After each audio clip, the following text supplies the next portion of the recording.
Hello guys, स्वागत है आपका हमारे ऑडियो नॉवल चैनल पर। इस चैनल पर आपको सिर्फ इंडियन नॉवेल्स मिलेगी, इसलिए इस चैनल को सब्सक्राइब कर लो और हमारे टेलीग्राम चैनल को ज्वाइन कर लो। हमारे टेलीग्राम चैनल पर 10 से भी ज़्यादा नॉवेल्स कंप्लीट हैं। जिसको भी प्रीमियम लेना है मुझे टेलीग्राम पर कांटेक्ट कर सकता है। चैप्टर 61 काव्या के बारे में खबर। आर्यन के दिल में अनजाने में ही एक सिहरन दौड़ गई। उन पांचों की नजरें ऐसी थी मानो वे किसी बहुत ही नायाब दुर्लभ खजाने को देख रहे हों और चाहते हों कि वो बस उनका हो जाए। उनकी वो तेज नजरें मानो हकीकत में बदल रही थीं। कुछ ज्यादा ही हो गया। विशाल और बाकी लोग अनजाने में ही अपने शरीर पर बंधी पट्टियों को कसने लगे। उन्हें एक अजीब सी झुरझुरी महसूस हो रही थी। ये कुछ जिम्मेदार लोग थोड़े पागल से लग रहे थे। आखिरकार लियांग वू ने सबसे पहले चुप्पी तोड़ी। एक मिलिट्री फौज स्कूल का छात्र होने के नाते उसे सीधे बात करना पसंद था। उसने शुरू किया, हेलो आर्यन। मैं अपना परिचय देता हूँ। मैं first military martial arts high school से लियांग वू हूँ और इस बार नंदपुर शहर में छात्रों को चुनने की जिम्मेदारी मेरी है। मुझे यकीन है कि तुमने हमारे first military martial arts high school के बारे में सुना होगा। संघ की सेना फेडरल मिलिट्री के सपोर्ट से first military martial arts high school से पास आउट पढ़ाई पूरी करने का मतलब है कि भविष्य में तुम्हारा एक मिड टू हाई लेवल मध्यम से उच्च स्तर का मिलिट्री अफसर अधिकारी बनना पक्का है। अगर तुम सेना में शामिल होना चाहते हो तो first military martial arts high school पक्का तुम्हारे लिए सबसे अच्छी जगह है। और मैं तुम्हारे लिए 3 करोड़ 30 मिलियन फेडरेशन रुपयों की एक खास स्कॉलरशिप छात्रवृत्ति का इंतजाम कर सकता हूं जो तुम्हें एडमिशन दाखिला लेने के बाद मिल जाएगी। ये कहने के बाद लियांग वू ने पूरे भरोसे के साथ अपने आसपास के लोगों को देखा। उसे यकीन था कि उसने जो शर्तें रखी हैं वे पहले से ही बहुत शानदार हैं। और first military martial arts high school से पास आउट होने वाले छात्रों का भविष्य बहुत ही सुनहरा होता है जो उन्हें कुदरती तौर पर दूसरों से आगे रखता है। भला वो इसे कैसे नहीं हासिल कर पाएगा। उसके होंठों पर एक मुस्कान आ गई और वो आर्यन के कुछ कहने का इंतजार करने लगा। इससे पहले कि आर्यन कुछ कह पाता, imperial capital martial arts high school के तियान शेंग ने ताना मारते हुए कहा, 3 करोड़ की स्कॉलरशिप। तुम किसे बेवकूफ बनाने की कोशिश कर रहे हो? क्या first military martial arts high school की बस इतनी ही औकात है? वो आर्यन की तरफ मुड़ा और मुस्कुराते हुए बोला, मेरा नाम तियान शेंग है। अगर तुम मेरे imperial capital martial arts high school में आते हो तो एडमिशन लेते ही 4 करोड़ 40 मिलियन फेडरेशन रुपये सीधे तुम्हारे अकाउंट खाते में ट्रांसफर कर दिए जाएंगे। और imperial capital martial arts high school में तुम्हारा ये बड़ा भाई तियान पक्का तुम्हारा ख्याल रखेगा और तुम्हें वहां किसी राजा की तरह घूमने देगा। तियान शेंग का चेहरा बहुत ही मजाकिया लग रहा था, जो चीख चीख कर कह रहा था, मेरी बहुत पहुंच है।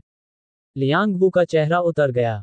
कुछ पलों पहले तक वो पूरे भरोसे से भरा हुआ था, लेकिन अब उसके मुंह पर तमाचा मारा जा रहा था। वो बस यही उम्मीद कर सकता था कि आर्यन को सेना से कुछ खास लगाव हो। आर्यन का दिल जोरों से धड़क रहा था। 3 करोड़, 4 करोड़, अगर उसे यह अभी मिल जाए तो वो बहुत तेजी से एक युद्ध जनरल लेवल का ताकतवर इंसान बन सकता है। अफसोस, ये सिर्फ एडमिशन लेने के बाद ही मिलेगा, लेकिन फिर भी ये शर्तें बहुत ही शानदार थीं। भला कोई कभी बहुत ज्यादा पैसे होने की शिकायत करेगा? पुरखों के तारे, एंसेस्ट्रल स्टार पर फेडरेशन रुपये मतलब रिसोर्सेज संसाधन। विशाल और बाकी दोनों की आंखें जलन से लाल हो गईं। इन 3 दिनों में उन्होंने पहले ही अपने मनपसंद हाई स्कूल चुन लिए थे और उन्हें कई तरह की शर्तों का वादा भी किया गया था, लेकिन आर्यन की इन करोड़ों की स्कॉलरशिप के सामने उन्हें तुरंत अपना सब कुछ बहुत छोटा लगने लगा। तीनों ने एक दूसरे को देखा, सब सन थे। आर्यन जवाब देने की जल्दी में नहीं था, अभी भी 3 और स्कूलों के नुमाइंदे प्रतिनिधि थे जिन्होंने कुछ नहीं कहा था। उसे अपने पास मौजूद सभी मौकों को तौलना था और वो स्कूल चुनना था जो उसके लिए सबसे सही हो। और जैसा कि उसने सोचा था, उसने united martial arts high school की ये निंगना को धीरे से हंसते हुए सुना, छोटे आर्यन, मेरा नाम ये निंगना है। तुम मुझे बस दीदी ना कह सकते हो। मैं united martial arts high school की तरफ से तुम्हारा स्वागत करती हूँ। अगर तुम united martial arts high school में शामिल होने का फैसला करते हो तो मैं तुम्हारे लिए 5 करोड़ 50 मिलियन फेडरेशन रुपयों की एडमिशन स्कॉलरशिप के लिए अप्लाई आवेदन कर सकती हूँ। इतना ही नहीं, तुम्हें यूनिवर्सिटी के 4 साल हर साल 1 करोड़ 10 मिलियन फेडरेशन रुपयों की स्कॉलरशिप भी मिलेगी। जैसे ही उसकी बात खत्म हुई, न सिर्फ वे कुछ हाई स्कूल के छात्र बल्कि बाकी नुमाइंदों की भी सांसें अटक गईं। ये क्या बकवास है? पैसे की ताकत। लियांग वू और तियान शेंग के चेहरे पर निराशा छा गई। United martial arts high school सच में बहुत अमीर है, लेकिन वे कुछ नहीं कर सकते थे। सबको पता था कि united martial arts high school एक बहुत ही मशहूर स्कूल है जो कई पुराने मार्शल आर्ट्स स्कूलों को मिलाकर बना है, जिसके पास बहुत सारे रिसोर्सेज और बेतहाशा दौलत है। ये निंगना की आंखों में एक घमंड था। जब फायदों की बात आती थी तो united martial arts high school को कभी कोई पीछे नहीं छोड़ पाया था। छोटे आर्यन, ओ मेरे छोटे आर्यन, जल्दी से इस बड़ी दीदी के पास आ जाओ। आर्यन की सांसें कुछ तेज हो गईं। ये शर्तें सच में बहुत ही लुभावनी थीं। हालांकि उसने फिर भी खुद को बाकी बचे युआन लेई और निंगजिंग को देखने के लिए मजबूर किया, जिनके चेहरों पर अभी भी थोड़ा भरोसा था। इससे आर्यन को थोड़ी और उम्मीद बंधी। फिर उसने युआन लेई को बोलते हुए सुना, आर्यन, मेरा नाम युआन लेई है और मैं thunder martial arts high school से हूँ। जहां तक स्कॉलरशिप की बात है तो जाहिर है कि मेरे पास United martial arts high school जितनी बड़ी रकम नहीं है। मैं ज्यादा से ज्यादा तुम्हारे लिए 3.5 करोड़ 35 मिलियन फेडरेशन रुपयों की स्कॉलरशिप के लिए अप्लाई कर सकता हूं, लेकिन उसकी भरोसेमंद मुस्कान ने भी सबका ध्यान अपनी तरफ खींच लिया। मेरे thunder martial arts high school के पास तुम्हारे लिए सबसे लुभावनी चीज है, पूरी SS grade combat skill, thunder annihilation slash बिजली से सब कुछ तबाह कर देने वाला वार। हालांकि स्वॉर्ड होल्डर्स के पास भी यह कॉम्बैट स्किल होनी चाहिए, लेकिन एक हाई स्कूल में इसे हासिल करना बहुत आसान होगा। ये सुनकर सबकी आंखें फटी की फटी रह गईं। अगर तुम मेरे thunder martial arts high school में आते हो तो एक बार जब तुम बैटल किंग लेवल की लड़ने की ताकत हासिल कर लोगे तो तुम्हें थंडर एनाहिलेशन स्लैश का दूसरा हिस्सा बिल्कुल मुफ्त में मिल सकता है। ये लफ्ज बिल्कुल पक्के थे। इसने तुरंत पहले 3 नुमाइंदों को चुप करा दिया। यहां तक कि ये निंगना को भी थोड़ी घुटन महसूस हुई। पैसे की ताकत काम की थी, लेकिन कुछ रिसोर्सेज पैसों से नहीं खरीदे जा सकते थे। थंडर एनाहिलेशन स्लैश का दूसरा हिस्सा एक ए ग्रेड कॉम्बैट स्किल थी। इस लेवल के रिसोर्सेज आमतौर पर फेडरेशन रुपयों से नहीं खरीदे जा सकते थे। किसी भी बड़े ग्रुप या संगठन में इन्हें पाने के लिए काफी सारे कंट्रीब्यूशन पॉइंट्स, योगदान के अंक देने पड़ते थे। यही वजह थी कि कुछ अमीर और रसूख वाले परिवारों के बच्चे मशहूर मार्शल आर्ट्स स्कूलों में जाते थे या दूसरे बड़े संगठनों में शामिल होते थे। ये निंगना और बाकी दोनों की आंखों में अफसोस था। ऐसी शर्तों के साथ आर्यन का thunder martial arts high school को चुनना लगभग तय लग रहा था। कोई भी एक एसएस ग्रेड कॉम्बैट स्किल के लालच को मना नहीं कर सकता था। आर्यन सच में मना नहीं कर सकता था और वो लगभग हाँ कहने ही वाला था। इस वक्त Jiangnan martial arts high school की निंगजिंग आखिरकार बेचैन हो गई। उसने जल्दी से आर्यन की बात काटी, रुको आर्यन, मेरा नाम निंगजिंग है। मेरे Jiangnan martial arts high school की शर्तें सुनने के बाद अपना फैसला लेना कोई बहुत देर की बात नहीं होगी। युआन लेई ने अपने हाथ बांधे और ताना मारते हुए कहा, इसमें सुनने लायक क्या है? क्या तुम थंडर एनाहिलेशन स्लैश दे सकती हो? उसे पूरा यकीन था कि भले ही Jiangnan martial arts high school कोई और एसएस ग्रेड कॉम्बैट स्किल दे दे, लेकिन वो आर्यन के लिए थंडर एनाहिलेशन स्लैश जितनी लुभावनी नहीं होगी। आर्यन तो पहले ही मेरे thunder martial arts high school का आधा सदस्य बन चुका है। निंगजिंग ने नाक से कोड़ी। कुएं के मेढक। वो आर्यन की तरफ देखकर मुस्कुराए और बोली, हमारे पास भी 3.5 करोड़ फेडरेशन रुपयों की स्कॉलरशिप है, और थंडर एनाहिलेशन स्लैश मेरे Jiangnan martial arts high school के पास भी है। और हमारा Jiangnan martial arts high school कई खूबसूरत लड़कियों के लिए मशहूर है। अगर छोटा भाई आर्यन वहां आता है तो तौबा तौबा तौबा, वो पक्का स्कूल के सारे हैंडसम लड़कों को पीछे छोड़ देगा। निंगजिंग देखने में बहुत ही शरीफ लगती थी, लेकिन उसके बात करने का तरीका बहुत ही अलग और आजाद था। आर्यन की आंखें चमक उठीं। उसने पहले ही Jiangnan martial arts high school के बारे में जान लिया था। यह एक ऐसा स्कूल था जिसके बारे में वो सिर्फ सपने देखने की ही हिम्मत कर सकता था, क्योंकि यह जियांगनान राज्य, जैंगनन प्रोविंस की राजधानी तियाननान शहर टियनन सिटी में था, जो नंदपुर शहर के सबसे करीब का एक मशहूर स्कूल था। इसलिए ज्यादातर दक्षिणी छात्र southern students Jiangnan martial arts high school को ही पसंद करते थे। ये कहना कोई बड़ी बात नहीं होगी कि दक्षिणी इलाके में Jiangnan martial arts high school को कुदरती तौर पर एक लोकल स्थानीय फायदा मिलता था, बिल्कुल वैसे ही जैसे दूसरे मशहूर स्कूलों को अपने अपने इलाकों में फायदा मिलता था। शुरू में उसे थोड़ा अफसोस था, लेकिन अब जब Jiangnan martial arts high school भी thunder martial arts high school जैसी ही शर्तें दे सकता था, तो उसकी पसंद बिल्कुल साफ थी। आखिरकार उसने 18 साल जियांगनान राज्य में ही तो बिताए थे। वो यहाँ के रहन सहन और तौर तरीकों से भी ज्यादा घुला मिला था। इस वक्त आर्यन की साफ दिलचस्पी को देखकर युआन लेई तुरंत घबरा गया। निंगजिंग, तुम किसी को छीनने के लिए ऐसे घटिया तरीके इस्तेमाल नहीं कर सकती। स्वॉर्ड होल्डर्स को छोड़कर थंडर एनाहिलेशन स्लैश साफ तौर पर मेरे thunder martial arts high school की एक बहुत ही खास और इकलौती एसएस ग्रेड कॉम्बैट स्किल है। तुम्हारे Jiangnan martial arts high school को ये कब मिल गई? हर कोई देख रहा था, वे सच में मन ही मन बहुत उत्सुक थे। क्या निंगजिंग सिर्फ झूठे वादे कर रही थी? ऐसे मामलों को हल्के में नहीं लिया जा सकता था। आर्यन का दिल जोरों से धड़क रहा था, वो निंगजिंग की सफाई सुनने के लिए बेताब था। निंगजिंग जरा भी नहीं घबराए। उसने युआन लेई और बाकी लोगों को तिरछी नजर से देखा। तुम्हारा यह न जानना आम बात है, आखिरकार ये तुम्हारे स्कूल के लिए कोई इज्जत की बात तो है नहीं। कुछ साल पहले हमारे Jiangnan martial arts high school में एक बेमिसाल जीनियस आई थी, जिसका नाम काव्या म्यूकिंगजू था। मुझे इत्तेफाक से उसके कारनामों के बारे में थोड़ा बहुत पता है। उस साल सीनियर काव्या ने एक शर्त जुए में तुम्हारे स्कूल के सभी जीनियसों को धूल चटा दी थी, जिससे तुम्हारी बहुत बेइज्जती हुई थी। ये बात ज्यादा लोगों को नहीं पता चली, लेकिन ये सच है कि तुम्हारे स्कूलों ने कई एसएस ग्रेड कॉम्बैट स्किल्स गंवा दी थी। अगर तुम्हें मुझ पर यकीन नहीं है तो वापस जाकर पूछ लेना और तुम्हें पता चल जाएगा कि मैं झूठ बोल रही हूं या नहीं। निंगजिंग की आंखों में जीत की एक चमक थी। तो हमारे Jiangnan martial arts high school के पास सच में थंडर एनाहिलेशन स्लैश है? आर्यन, जो बहुत ध्यान से सुन रहा था, काव्या का नाम सुनते ही अचानक सन रह गया। फिर वो बहुत ही ज्यादा एक्साइटेड उत्साहित हो गया। वो निंगजिंग को घूरते हुए पूछने लगा, सीनियर निंग, आपने अभी जिस सीनियर का नाम लिया, उनका नाम काव्या म्यूकिंगजू है?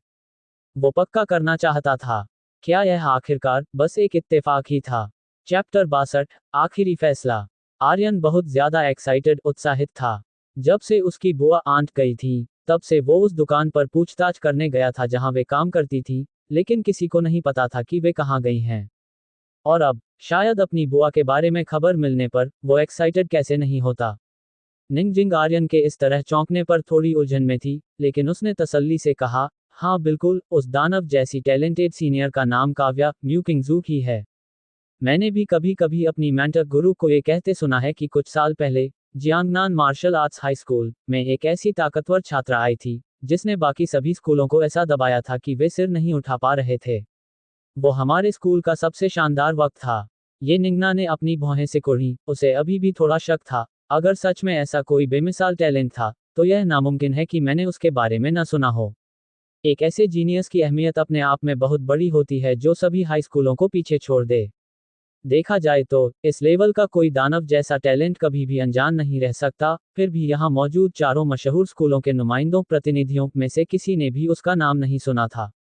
सही बात है निंगजिंग, तुम्हें इस बात की जिम्मेदारी लेनी होगी। तुम ऐसे ही कुछ भी बनाकर नहीं बोल सकती। हमें बेवकूफ बनाना तो छोटी बात है, लेकिन अगर तुम्हारी वजह से आर्यन के भविष्य का नुकसान होता है, तो ये बहुत बड़ी बात होगी।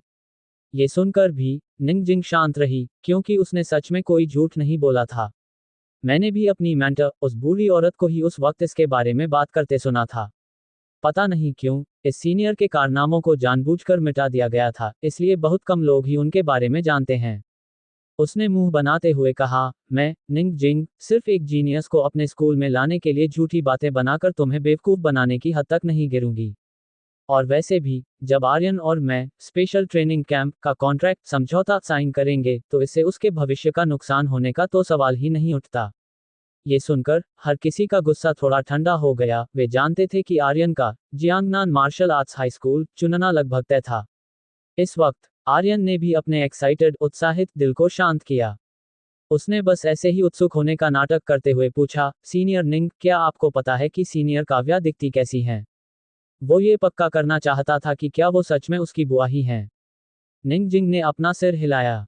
मुझे भी नहीं पता। उस सीनियर के कारनामों को जानबूझकर छुपाया गया था और मुझे स्कूल की लाइब्रेरी में भी कुछ नहीं मिला। शायद मेरी मेंटर को पता हो। जब तुम स्कूल जाओगे तो तुम खुद उनसे पूछ लेना। आर्यन बहुत निराश हुआ, लेकिन वो अभी भी हार नहीं मानना चाहता था और उसने पूछना जारी रखा, क्या इस सीनियर की कोई खास पहचान है? इस बार निंगजिंग ने सच में कुछ काम की जानकारी दी।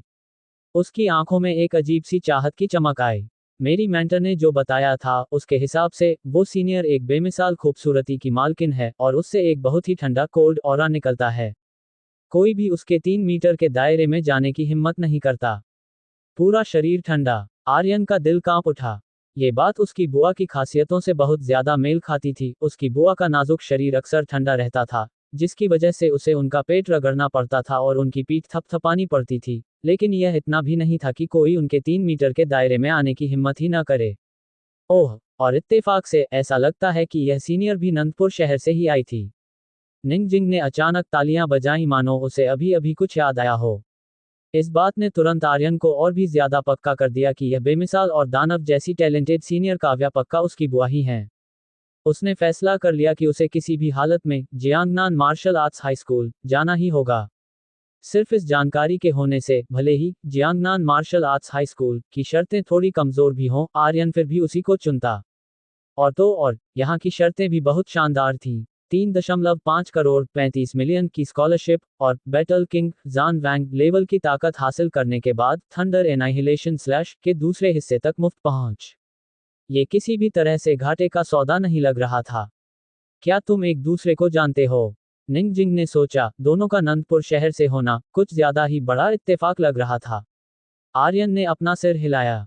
उसने काव्या के साथ अपना रिश्ता नहीं बताया, एक तो इसलिए क्योंकि यह सिर्फ उसका अंदाजा था, और दूसरा इसलिए क्योंकि इस सीनियर काव्या के कारनामों को जानबूझकर छुपाया गया था और उसे नहीं पता था कि इसके पीछे की वजह अच्छी थी या बुरी। चुप रहना ही सबसे सही था। मैं बस इस बेमिसाल सीनियर काव्या के बारे में थोड़ा उत्सुक हूं, आर्यन ने मुस्कुराते हुए कहा। फिर कुछ देर सोचने के बाद, बाकी नुमाइंदों की उम्मीद भरी नजरों के बीच, उसने आखिरकार बोलना शुरू किया। उसने सबसे पहले बाकी चारों स्कूलों के नुमाइंदों से माफी मांगी। सीनियर्स, आपकी इस दरियादिली के लिए शुक्रिया। आर्यन आपका बहुत एहसानमंद है। हालांकि हर तरफ से सोचने के बाद मुझे अभी भी यही लगता है कि Jiangnan martial arts high school मेरे लिए ज्यादा सही है। सीनियर्स, मुझे माफ कीजिएगा। आर्यन का बात करने का तरीका बहुत ही शरीफों वाला था। भले ही नुमाइंदे थोड़े निराश हुए हों, लेकिन उन्होंने हाथ हिलाकर यह जता दिया कि वे समझ सकते हैं, क्योंकि आखिरकार यह उसका अपना फैसला था। दूसरी तरफ, निंगजिंग का चेहरा खुशी से खिल उठा था। आर्यन आखिरकार उसके जाल में फंस ही गया। वो Jiangnan martial arts high school के लिए इतने बेमिसाल जीनियस को अपने साथ जोड़कर बहुत खुश थी। हालांकि ये निंगना की आंखों में अफसोस की एक झलक थी। उसने हल्का सा अपना सिर हिलाया। Aryan, Jiangnan martial arts high school तुम्हारे लिए सबसे सही जगह नहीं है। तुम्हें भविष्य में अपने इस फैसले पर पछतावा होगा। फिर वो जाने के लिए मुड़ी। ये निंगना हमेशा से बहुत घमंडी थी। अब जब वो आर्यन को अपने साथ नहीं जोड़ पाई थी, तो उसे अभी भी थोड़ा बुरा लग रहा था, जिसकी वजह से उसने ऐसा कहा। ये निंगजिंग को चिढ़ाने के लिए भी था, क्योंकि उन दोनों की आपस में बिल्कुल नहीं बनती थी।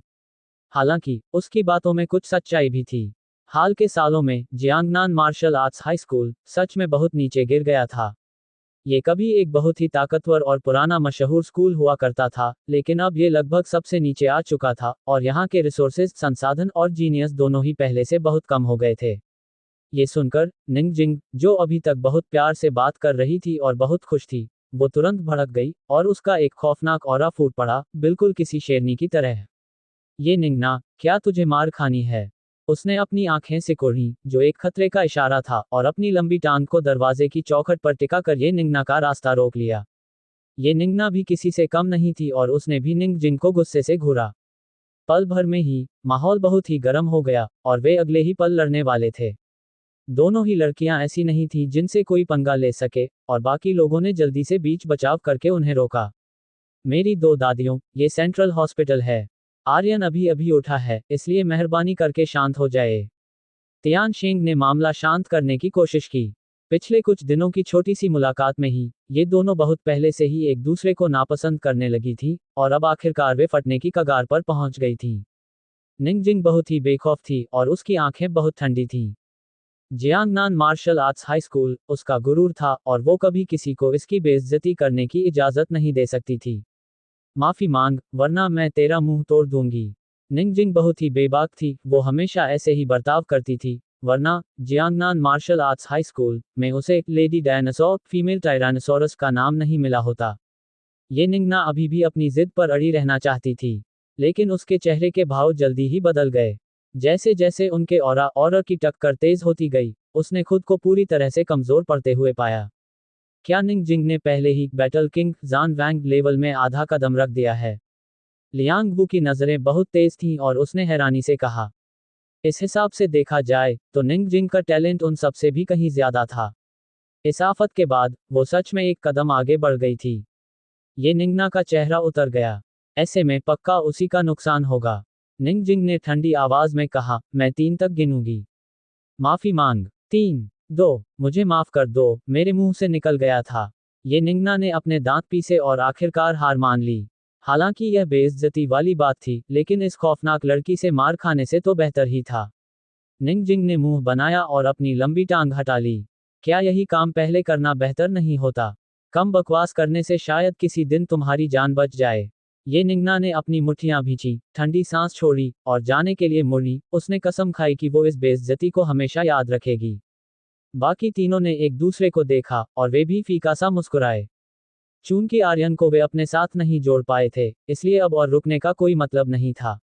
जियांगनान राज्य जैंगनन प्रोविंस के स्पेशल ट्रेनिंग कैंप के बारे में मत भूलना, तुम तीनों। 1 हफ्ते में सही समय पर रिपोर्ट करना। विशाल और बाकी दोनों को ये समझाने के बाद वे भी मुड़े और चले गए। ये सुनकर आर्यन की आंखों में उत्सुकता छा गई। जियांगनान राज्य का स्पेशल ट्रेनिंग कैंप, यह क्या था? निंगजिंग ने अपना सिर घुमाया और मुस्कुराते हुए बोली, इन 3 छोटे बच्चों को तियानशिंग और बाकी लोगों ने खास तौर पर चुना है। ये निंगना इस बार एक भी जीनियस को अपने साथ नहीं जोड़ पाए, इसीलिए वो इतनी भड़की हुई है। मैं तुम्हें स्पेशल ट्रेनिंग कैंप के बारे में ही बताने वाली थी। आर्यन जल्दी से सीधा बैठ गया और ध्यान से सुनने लगा। Chapter 63, special recruitment training camp, खास तौर पर चुने गए छात्रों का ट्रेनिंग कैंप। विशाल को दरवाजा बंद करने का इशारा करते हुए निंगजिंग ने बात करना शुरू किया। क्या तुम्हें पता है कि 5 मशहूर स्कूलों ने नंदपुर शहर में कुल कितने छात्रों को खास तौर पर चुना? स्पेशल रिक्रूटमेंट है। सिर्फ हम कुछ लोग तो नहीं है ना? आर्यन ने अंदाजा लगाते हुए पूछा। निंगजिंग ने तुरंत चिढ़ते हुए अपनी आंखें घुमाई। बिल्कुल नहीं, तुम्हें मिलाकर कुल 10 लोग हैं। पुराने नियमों के हिसाब से खास तौर पर चुने जाने के लिए कम से कम मिड लेवल योद्धा होना जरूरी था, लेकिन हाल के सालों में बहुत सारे जीनियस सामने आए हैं, इसलिए जरूरतें और भी बढ़ गई हैं। अब सिर्फ एनर्जी और खून की ही नहीं, बल्कि कॉम्बैट स्किल्स, लड़ाई की तकनीकों और उनमें महारत की भी जरूरत होती है। निंगजिंग ने एक आह भरते हुए कहा। हाल के सालों में सच में बहुत सारे जीनियस सामने आए हैं, बिल्कुल किसी फूटते हुए झरने की तरह। खास तौर पर वे कुछ दानव जैसे टैलेंट वाले, उनके बारे में सोचकर ही उसे बहुत हैरानी होती थी। लेकिन इसका स्पेशल ट्रेनिंग कैंप से क्या लेना देना है? आर्यन थोड़ा उलझन में था। जाहिर सी बात है, लेना देना है। खास तौर पर चुना गया हर छात्र इस स्पेशल ट्रेनिंग कैंप में हिस्सा नहीं ले सकता, इसके लिए कम से कम हाई लेवल योद्धा होना जरूरी है। दूसरे शब्दों में, पूरे नंदपुर शहर से सिर्फ आर्यन, विशाल और बाकी दोनों, रोहन और विकास, यानी कुल 4 लोग ही इसमें हिस्सा लेने के लायक थे। आर्यन थोड़ा चौंक गया। उसने पहले सोचा था कि यह स्पेशल ट्रेनिंग कैंप बस एक साथ मिलकर ट्रेनिंग करने की जगह है, लेकिन अब ऐसा लग रहा था कि इसमें और भी बहुत कुछ है। उसके अंदर उत्सुकता जागने लगी। निंगजिंग ने आगे कहा, ये सो कॉल्ड कहा जाने वाला स्पेशल ट्रेनिंग कैंप 5 बड़ी एकेडमियों, मशहूर स्कूलों ने मिलकर शुरू किया है, जिसमें गर्मियों की छुट्टियों के दौरान तुम जैसे जीनियसों के भी जीनियस लोगों को खास ट्रेनिंग दी जाती है। इस तरह तुम लोग स्कूल में एडमिशन, दाखिला लेने से पहले ही दूसरों से काफी आगे निकल सकते हो। यह एक बहुत ही नायाब, दुर्लभ मौका है। ट्रेनिंग कैंप में न सिर्फ बैटल किंग, जान वैंग लेवल के इंस्ट्रक्टर्स सिखाने वाले होते हैं, बल्कि एनर्जी और खून को तेजी से बढ़ाने वाले कई कीमती रिसोर्सेज, संसाधन और ताकतवर कॉम्बैट स्किल्स भी होती हैं। तुम्हें इस मौके का पूरा फायदा उठाना चाहिए। अगर तुम काफी ताकतवर और मेहनती हो, तो तुम्हारी ताकत में एक बहुत बड़ा उछाल आना बिल्कुल पक्का है। शायद तुम युद्ध जनरल लेवल तक भी पहुंच जाओ। निंगजिंग की आंखों में हल्की सी जलन थी। जिन छात्रों ने पहले स्पेशल ट्रेनिंग कैंप में हिस्सा लिया था, उन सब ने एडमिशन के बाद दूसरों से कहीं बेहतर प्रदर्शन किया था। भगवान ही जानता था कि इंजीनियर्सों की बराबरी करने के लिए उसे कितनी मेहनत करनी पड़ी थी। 5 मशहूर स्कूलों में एक बैटल किंग के तौर पर पास आउट ग्रेजुएट होना ही शानदार माने जाने का इकलौता तरीका था। आर्यन को अचानक समझ में आ गया। कॉलेज के एंट्रेंस एग्जाम, प्रवेश परीक्षा में 1 महीने से भी कम समय बचा था, तो जाहिर है कि वो सीधे एडमिशन नहीं ले सकता था, इसीलिए ये ट्रेनिंग कैंप बनाया गया था। बैटल किंग लेवल के इंस्ट्रक्टर्स, कीमती रिसोर्सेज, ताकतवर कॉम्बैट स्किल्स। उसकी आंखों में एक चमक आ गई। पहली बात तो साफ थी, हालांकि उसके पास 10,000 गुना एम्प्लीफिकेशन वाला सिस्टम था, लेकिन एक बैटल किंग के गाइड रास्ता दिखाने वाले के तौर पर होने से वो कई गलतियों से बच सकता था। कल्टीवेशन प्रैक्टिस के कुछ तजुर्बे, समझ और बारीकियां ऐसी चीजें थी जो उसके पास नहीं थी। जहां तक बाकी दोनों चीजों की बात थी, तो उसे उनकी सख्त जरूरत थी। अगर उसे काफी मात्रा में एनर्जी बढ़ाने वाला लिक्विड मिल जाए, तो आर्यन की कल्टीवेशन की रफ्तार बहुत खौफनाक हो जाएगी। इस मौके के साथ युद्ध जनरल लेवल पार करना। कुछ बड़ा सोचो, बैटल किंग कैसा रहेगा? आर्यन ने मन ही मन अपने लिए एक छोटा सा लक्ष्य तय कर लिया। ट्रेनिंग कैंप आधिकारिक तौर पर 7 दिन बाद शुरू होगा। उस वक्त एक खास प्लेन हवाई जहाज तुम्हें रजिस्ट्रेशन नाम लिखवाने के लिए लेने आएगा।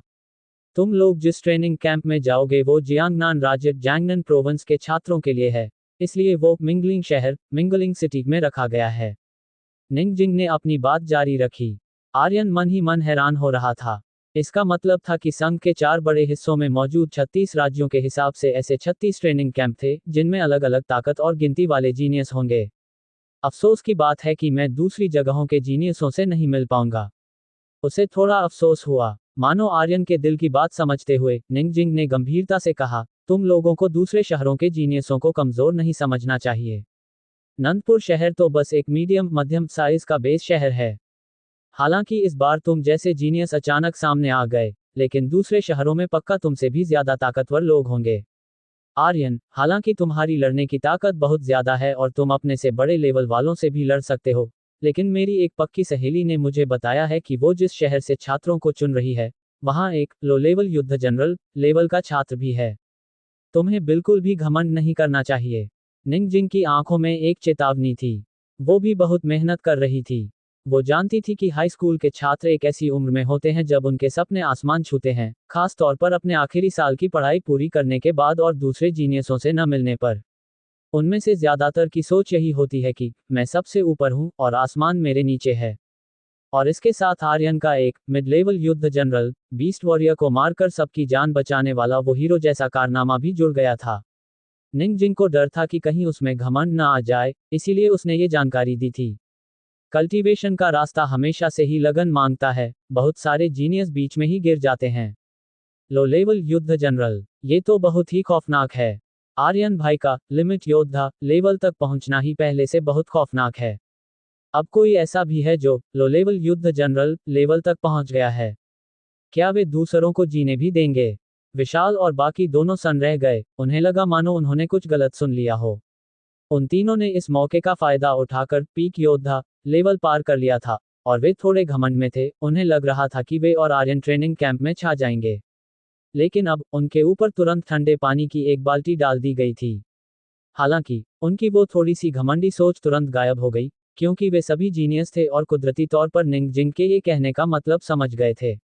लो लेवल युद्ध जनरल, संघ के पास सच में बहुत सारे जीनियस हैं, आर्यन ने बुदबुदाते हुए कहा। वो थोड़ा भावुक हो गया था। यह एक ऐसी दुनिया थी जहां तक वो पहले कभी नहीं पहुंच पाया था। हालांकि संघ का कहना था कि स्काई नेट पर हर चीज तुरंत देखी जा सकती है, लेकिन बहुत सी चीजें आम लोगों की नजरों के सामने नहीं आती थीं। हालांकि उसकी आंखों में कोई भी निराशा नहीं थी, बल्कि एक और भी तेज आग भड़क उठी थी। एक बार जब वो हॉस्पिटल से डिस्चार्ज छुट्टी हो जाएगा और उन 1 करोड़ 10 मिलियन फेडरेशन रुपयों के इनाम से एनर्जी फ्लूइड खरीद लेगा, तो अगले 1 हफ्ते में युद्ध जनरल लेवल पार करना उसके लिए कोई बड़ी बात नहीं होगी। और थंडर एनाहिलेशन स्लैश और असेंशन गेट डेंशनमेंट की रहस्यमयी तकनीक के साथ एक बार जब वो इनकी प्रैक्टिस शुरू कर देगा, तो उसकी ताकत और भी ज्यादा खौफनाक हो जाएगी। और वैसे भी उसे अपना सिस्टम मिले हुए अभी 10 दिन ही तो हुए थे। उन दानव जैसे जीनियसों को पीछे छोड़ना तो बस कुछ ही वक्त की बात थी। ये सोचते ही आर्यन के लड़ने का जज्बा और भी तेज हो गया। खून की नदी वाली उस दुनिया के अपने तजुर्बे के बाद उसकी सोच पहले ही बहुत आगे तक जा चुकी थी, और उसके मन में कभी भी घमंड या आलस का कोई ख्याल नहीं आया था। निंगजिंग ने उन चारों को चुप देखकर सोचा कि कहीं वे निराश तो नहीं हो गए, और फिर वो मुस्कुराई। लेकिन तुम्हें खुद को कमजोर समझने की जरूरत नहीं है। टैलेंट के मामले में तुम सभी टॉप लेवल सबसे ऊपर के हो और उन जीनियसों से कमजोर नहीं हो जो युद्ध जनरल लेवल पार कर चुके हैं। बस तुम्हारे पास रिसोर्सेज संसाधनों की थोड़ी कमी है। विशाल और बाकी दोनों सच में थोड़े निराश हो गए थे। ये सुनकर उन्होंने तुरंत ऊपर देखा। फिर उन्होंने निंगजिंग को समझाते हुए सुना, जैसा कि सबको पता है, एनर्जी फ्लूइड को शरीर में सोखने अब्जॉर्ब करने के बाद एक कूल डाउन पीरियड, कुछ समय का इंतजार होता है। उन जीनियसों में से ज्यादातर बहुत ही बड़े परिवारों से आते हैं और उनके पास कुछ रहस्यमयी दवाएं या खास उपकरण, मशीनें होते हैं जो लोगों को थोड़े ही समय में बार बार एनर्जी फ्लूइड सोखने में मदद करते हैं और शरीर में एनर्जी फ्लूइड के इस्तेमाल को बढ़ाते हैं, इसीलिए वे इतनी कम उम्र में इस लेवल तक पहुंच सकते हैं। बहुत ही बड़े परिवार का मतलब कम से कम एक युद्ध सम्राट वॉर एम्परर वाला परिवार, या यहाँ तक कि एक युद्ध देवता वॉर गॉड वाला परिवार। इस मामले में रिया सू एक्संगचन अभी भी थोड़ी पीछे थी। आखिरकार उसके पिता सिर्फ एक बैटल किंग ही थे, और वो भी थोड़े कमजोर वाले। यह एक ऐसी चीज है जिससे हम जलन नहीं कर सकते, लेकिन तुम्हारे पास भी उनकी बराबरी करने का मौका है। 5 मशहूर स्कूलों ने स्पेशल ट्रेनिंग कैंप में बहुत पैसा खर्च किया है। जब तक तुम कड़ी मेहनत करते हो और पॉइंट्स कमाते हो, तब तक ये रहस्यमयी दवाएं और खास उपकरण तुम्हारे लिए कोई बड़ी बात नहीं होंगे। और जब तुम भविष्य में स्कूल में एडमिशन लोगे तब भी ऐसा ही होगा। निंगजिंग बहुत भरोसे में थी। मार्शल आर्ट्स एकेडमियों का यही मतलब था, अमीरों के एकाधिकार, मोनोपोली, सिर्फ अपना ही हक जमाना को तोड़ना। जब तक तुम्हारे पास काफी टैलेंट है, तुम पक्का आगे बढ़ोगे। भले ही तुम शुरुआत में थोड़े पीछे रह जाओ, लेकिन तुम ताकत इकट्ठी करके दूसरों को पीछे छोड़ सकते हो। उसने आर्यन की फाइल चेक की थी और वो जानती थी कि आर्यन सच में एक छुपा रुस्तम डार्क हॉर्स है जो अचानक सामने आया है। एक बार जब उसे काफी रिसोर्सेज मिल जाएंगे, तो वो भविष्य में उन खौफनाक और दानव जैसे टैलेंट वाले लोगों से बिल्कुल भी कमजोर नहीं होगा। विशाल और बाकी दोनों ने अपनी मुट्ठियां भींची, उनकी सांसें अटकी हुई थी और उनकी आंखों में लड़ने का जज्बा धधक रहा था। आर्यन ने पूरी गंभीरता के साथ सिर हिलाया। सीनियर निंग, आप फिक्र मत कीजिए, हम पक्का स्पेशल ट्रेनिंग कैंप में कड़ी मेहनत करेंगे और कोई कामचोरी नहीं करेंगे। अपना मकसद पूरा होने के बाद निंगजिंग बहुत संतुष्ट थी और उसने बहुत ही शानदार अंदाज में हाथ हिलाकर अलविदा कहा।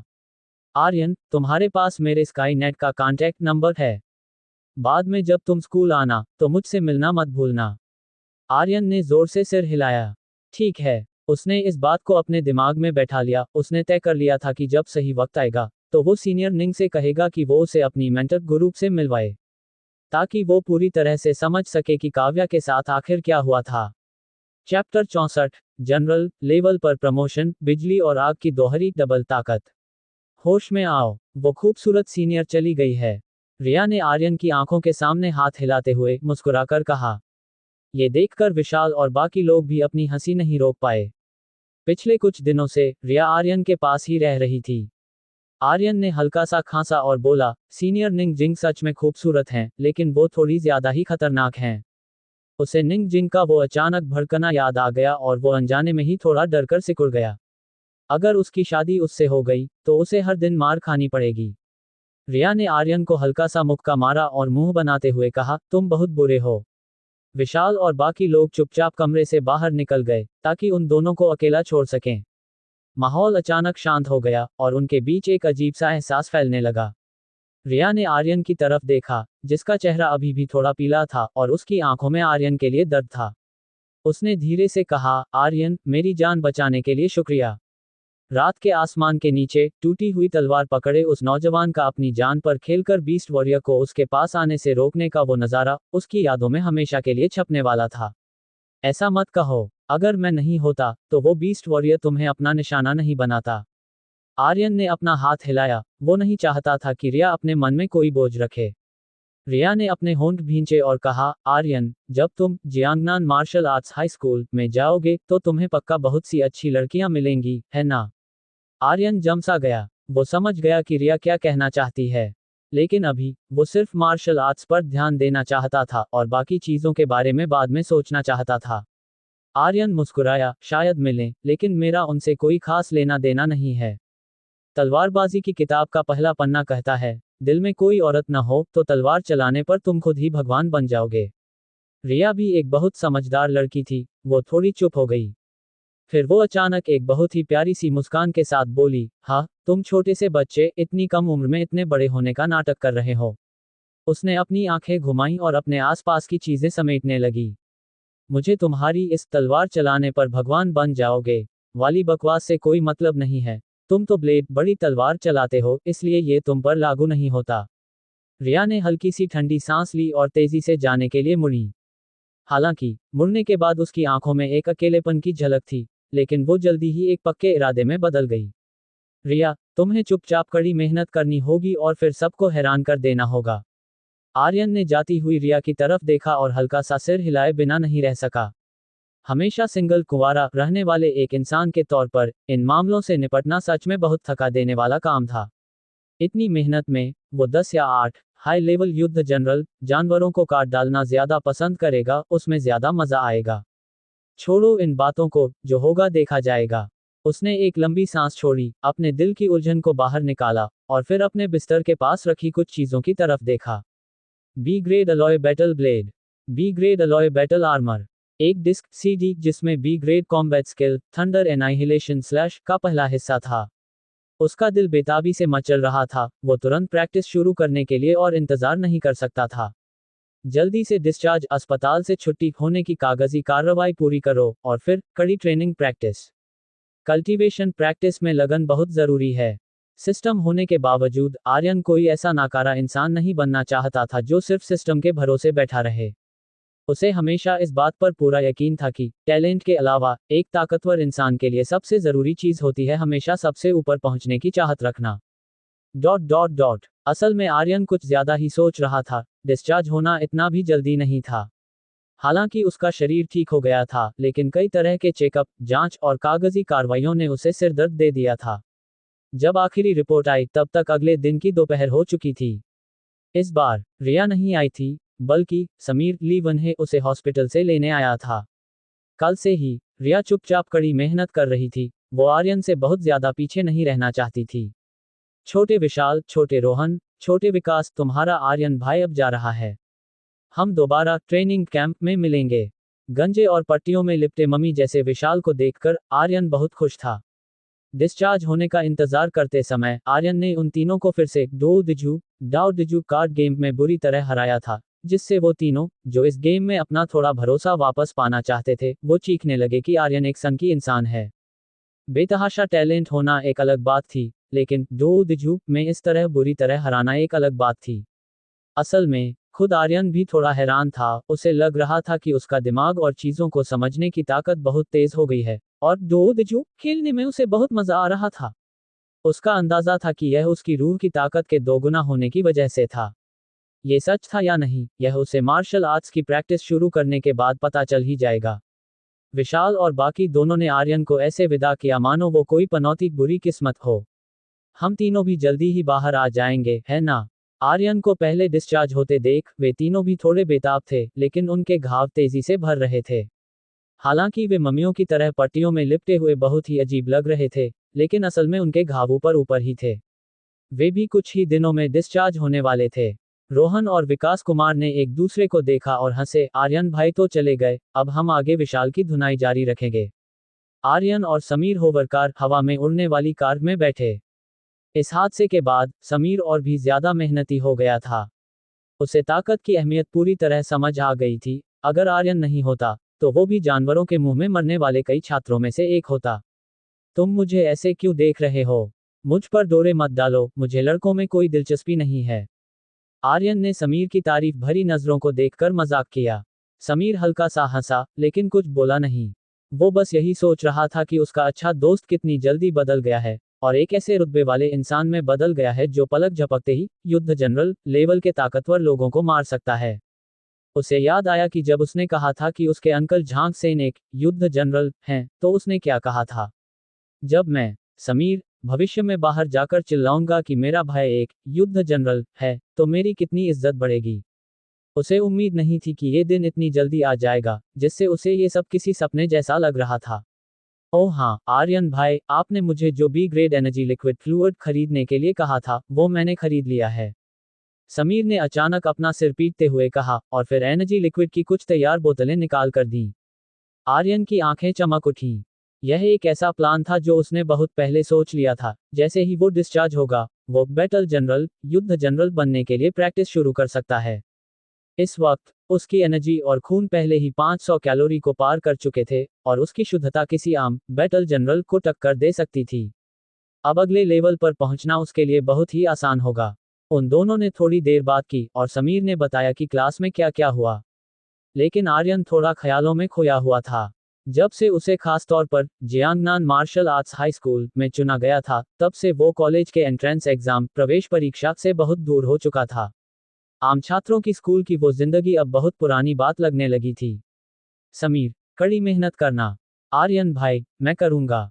मैं पक्का चांगटियन शहर चैंगशन सिटी में भी एडमिशन लेने की कोशिश करूंगा। समीर ने जोर से सिर हिलाया।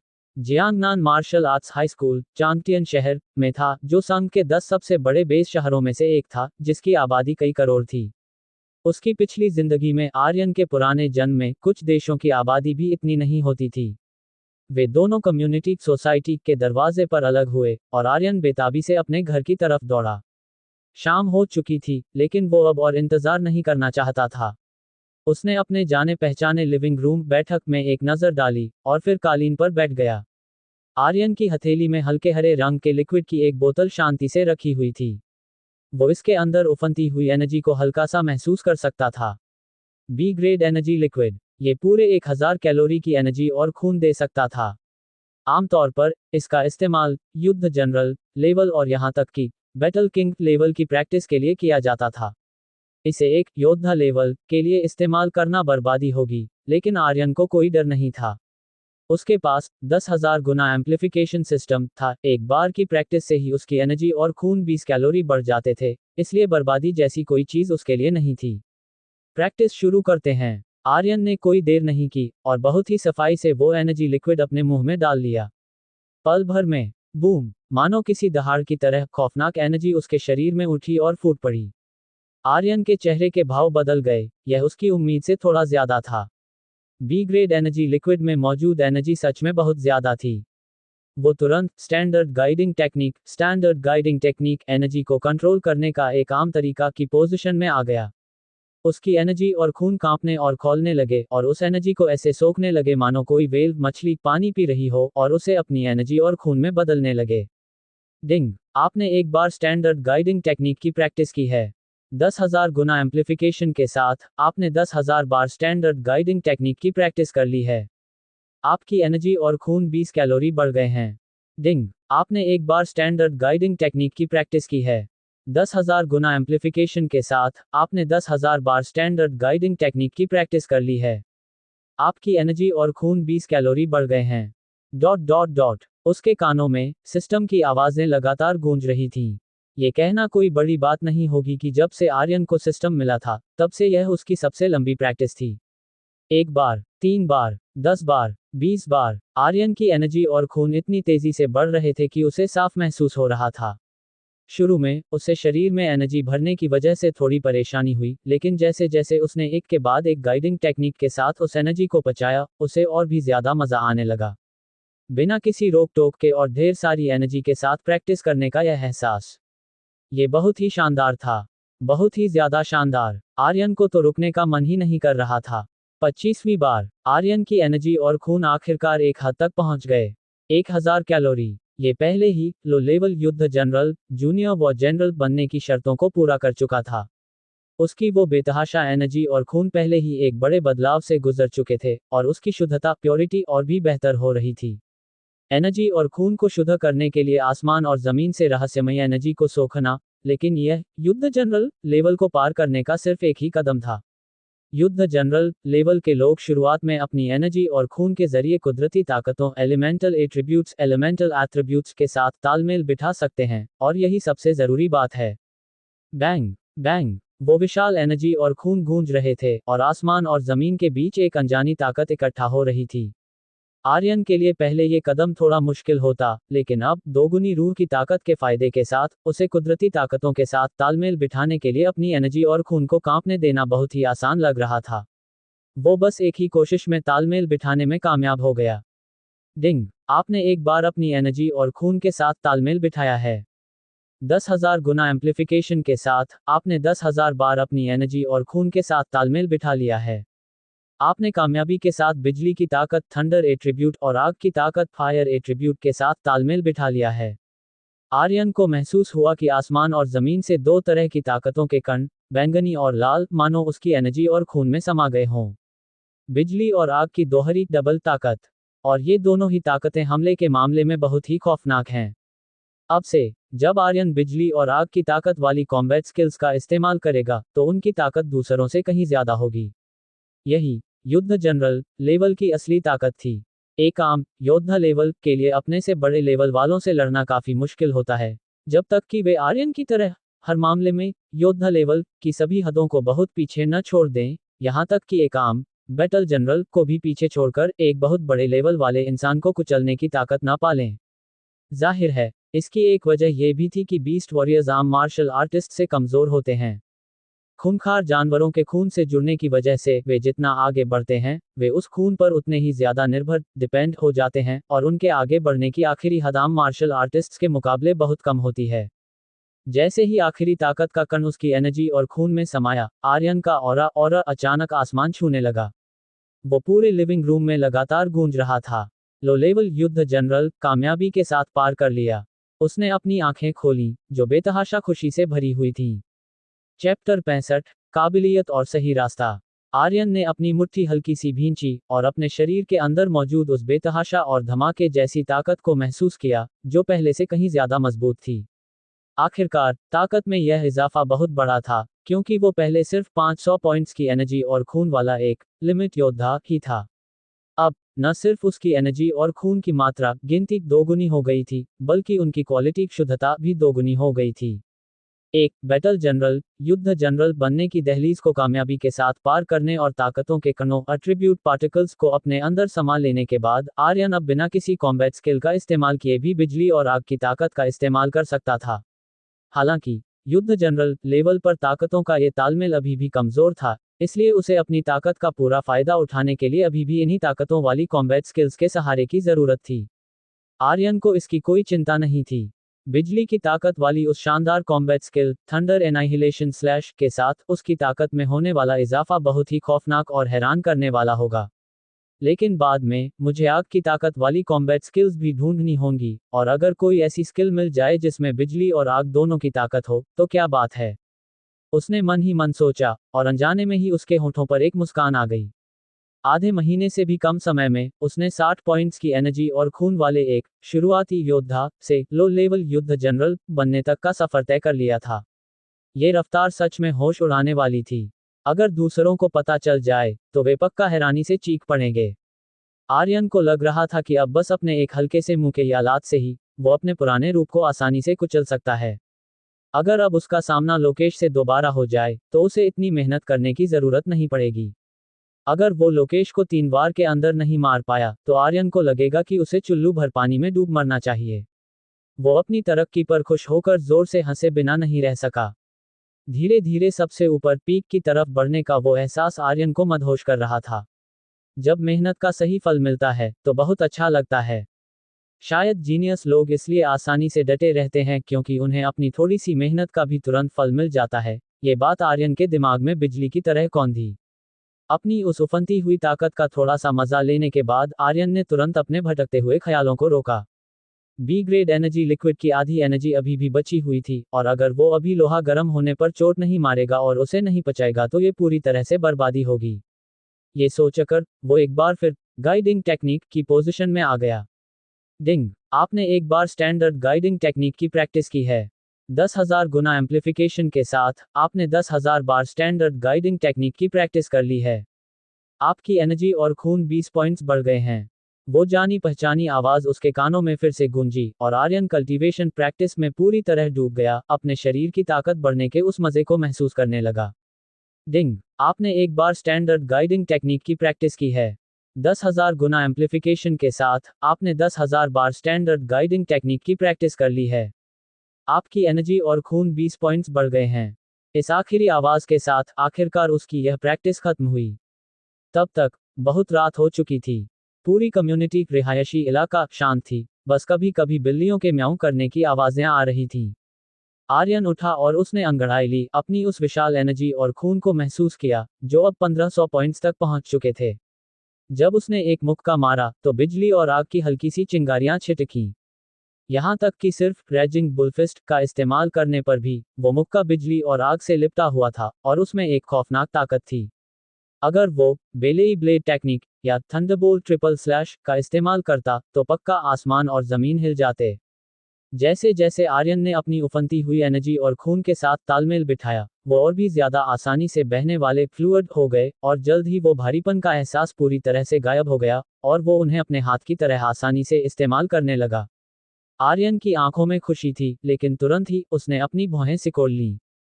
हालांकि इस प्रैक्टिस का बहुत अच्छा फल मिला था, लेकिन उसने एक नई परेशानी भी ढूंढ ली थी। आर्यन ने इस बार भी बी ग्रेड एनर्जी लिक्विड को पूरी तरह से सोख लिया था, लेकिन उसे आखिर में साफ तौर पर एक खिंचाव दबाव महसूस हुआ था। पूरी प्रैक्टिस आधे दिन तक चली थी, और गाइडिंग टेक्निक का हर एक सेशन उसकी एनर्जी और खून को सिर्फ 20 पॉइंट्स ही बढ़ा सकता था। इसे पूरी तरह पचाने के लिए उसे पूरे 50 बार गाइडिंग टेक्निक की प्रैक्टिस करनी पड़ी। अभी के लिए तो ये ठीक था, लेकिन भविष्य आगे का क्या? क्या होगा अगर उसे भविष्य में ए ग्रेड एनर्जी लिक्विड या फिर एस लेवल एनर्जी लिक्विड सोखना पड़े? क्या उसके लिए उसे 500 या फिर 5000 बार गाइडिंग टेक्निक नहीं करनी पड़ेगी?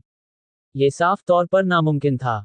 बिना आराम किए इतनी बार गाइडिंग टेक्निक को लगातार चालू रखना नामुमकिन था, जिससे पक्का बहुत ज्यादा एनर्जी की बर्बादी होगी।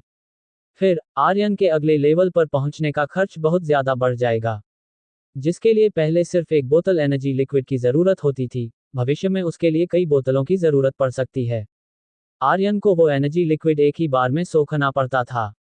उसके शरीर की कुदरती काबिलियत रूट बोन एप्टीट्यूड में परेशानी होने की वजह से एनर्जी को बदलने कन्वर्ट करने की या उसे रोक कर रखने की उसकी ताकत बहुत कम थी। कुछ जीनियस एक बोतल एनर्जी लिक्विड पीने के बाद एक दिन बाद भी उस एनर्जी का आधा या उससे भी ज्यादा हिस्सा अपने शरीर में रोक कर रख सकते थे, और बाद में गाइडिंग टेक्निक की प्रैक्टिस के दौरान उसे धीरे धीरे पचा सकते थे। लेकिन आर्यन के लिए अगर वो एक बोतल पीता तो 10% बच जाना भी बहुत बड़ी बात थी। वो एनर्जी लिक्विड को कई खुराकों में बांट कर भी नहीं पी सकता था, क्योंकि एक बार खुलने के बाद लिक्विड की एनर्जी धीरे धीरे हवा में उड़कर गायब हो जाती थी। दो ही रास्ते हैं, आर्यन ने सोचा। या तो अपनी काबिलियत को बेहतर करूं, लेकिन यह एक बहुत ही नायाब, दुर्लभ और मुश्किल से मिलने वाला मौका है। जो भी जादुई खजाने काबिलियत को बेहतर कर सकते हैं, वे बहुत ही ज्यादा कीमती होते हैं, कम से कम एस लेवल या उससे ऊपर के, जो अभी मेरे बस की बात नहीं है। तो फिर एक ही रास्ता बचता है, एक और भी ज्यादा असरदार गाइडिंग टेक्निक ढूंढना। आर्यन की आंखों में एक चमक आ गई। वो जिस स्टैंडर्ड गाइडिंग टेक्निक की प्रैक्टिस करता था, उसका इस्तेमाल पूरे संघ में आमतौर पर किया जाता था। हालांकि यह असरदार थी, लेकिन पक्का कुछ और भी ज्यादा ताकतवर गाइडिंग टेक्निक्स के सामने ये कुछ भी नहीं थी। भला क्यों कुछ अमीर और रसूख वाले परिवारों के जीनियस हाई स्कूल में ही युद्ध जनरल या उससे भी ऊपर के लेवल तक पहुंच जाते थे।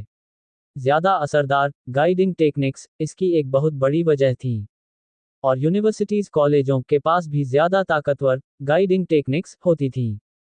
यही तो एक वजह थी कि हर कोई मार्शल आर्ट्स यूनिवर्सिटीज, खास तौर पर मशहूर स्कूलों की तरफ भागता था, क्योंकि वे मार्शल आर्ट्स में एक बहुत बड़े और सुनहरे भविष्य का रास्ता खोलती थीं। बिल्कुल सही, स्पेशल ट्रेनिंग कैंप। मैं देख सकता हूं कि क्या मुझे वहां कोई बेहतर गाइडिंग टेक्निक मिल सकती है। अगर नहीं, तो मुझे यूनिवर्सिटी में एडमिशन लेने तक इसका इंतजार करना होगा। आर्यन ने अपना प्लान बना लिया। अभी के लिए उसे कोई जल्दी नहीं थी और उसके पास काफी वक्त था। आखिरकार वो अभी बैटल किंग जान वैंग लेवल से बहुत दूर था और उसे अभी एक ग्रेड एनर्जी लिक्विड सोखने की जरूरत नहीं थी, इसलिए उसने फिलहाल इस ख्याल को किनारे रख दिया। आर्यन ने बहुत ध्यान से अपनी एनर्जी और खून में मौजूद उस ताकतों अट्रिब्यूट पावर को महसूस किया। हालांकि वो अभी बहुत कमजोर थी, लेकिन उसने एक शुरुआती रूप ले लिया था। बैटल जनरल लेवल की प्रैक्टिस सिर्फ एनर्जी और खून की ताकत बढ़ाने के बारे में नहीं थी, बल्कि दुनिया से ताकतों के कणों को लगातार महसूस करने और उन्हें अपनी एनर्जी और खून में मिलाने के बारे में भी थी। वरना अगर यह सिर्फ एनर्जी और खून को बढ़ाने की बात होती, तो बैटल किंग लेवल पर पहुंचना इतना मुश्किल नहीं होता। खुशकिस्मती से आर्यन को कोई डर नहीं था। आम लोगों से दोगुनी उसकी रूह की ताकत उसे ताकतों के कणों को महसूस करने में एक कुदरती फायदा देती थी। और वो अपनी रूह की ताकत को लगातार बढ़ा भी सकता था। आर्यन की आंखों में एक उत्सुकता की चमक आ गई। असेंशन गेट डेंशनमेंट वाली रहस्यमयी तकनीक।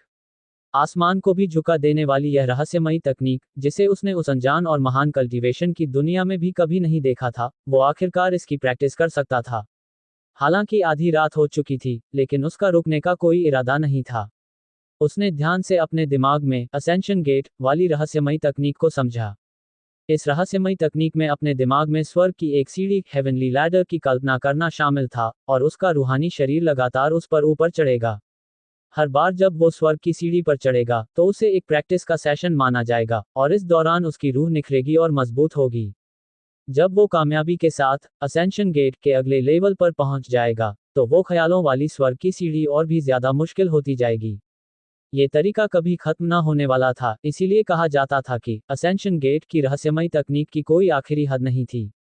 अगर देखा जाए, तो जब तक किसी के पास काफी वक्त हो, वो अपनी रूह की ताकत को एक बहुत ही खौफनाक और हैरान करने वाले लेवल तक बढ़ा सकता है।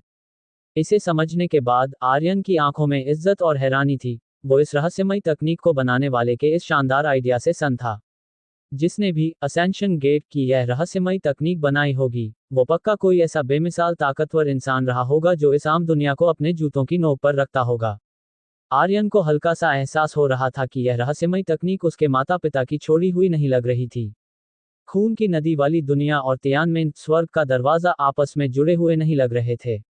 क्या ऐसा हो सकता है कि तियानमेन के पीछे की वो दुनिया वो जगह नहीं थी जहां मेरे माता पिता ने मुझे भेजा था? उसका दिल शक और उत्सुकता से भरा था, मानो कोई बिल्ली उसे खरोंच रही हो।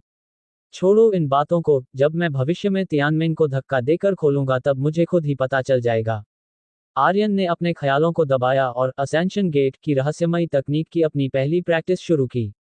चैप्टर 66, असेंशन की ताकतवर रहस्यमयी तकनीक। असेंशन गेट डेंशनमन की रहस्यमयी तकनीक के मंत्रों का जाप करते हुए आर्यन ने एक सुनहरी स्वर्ग की सीढ़ी हेवनली लैडर की कल्पना की, जिस पर गहरे रहस्य तैर रहे थे।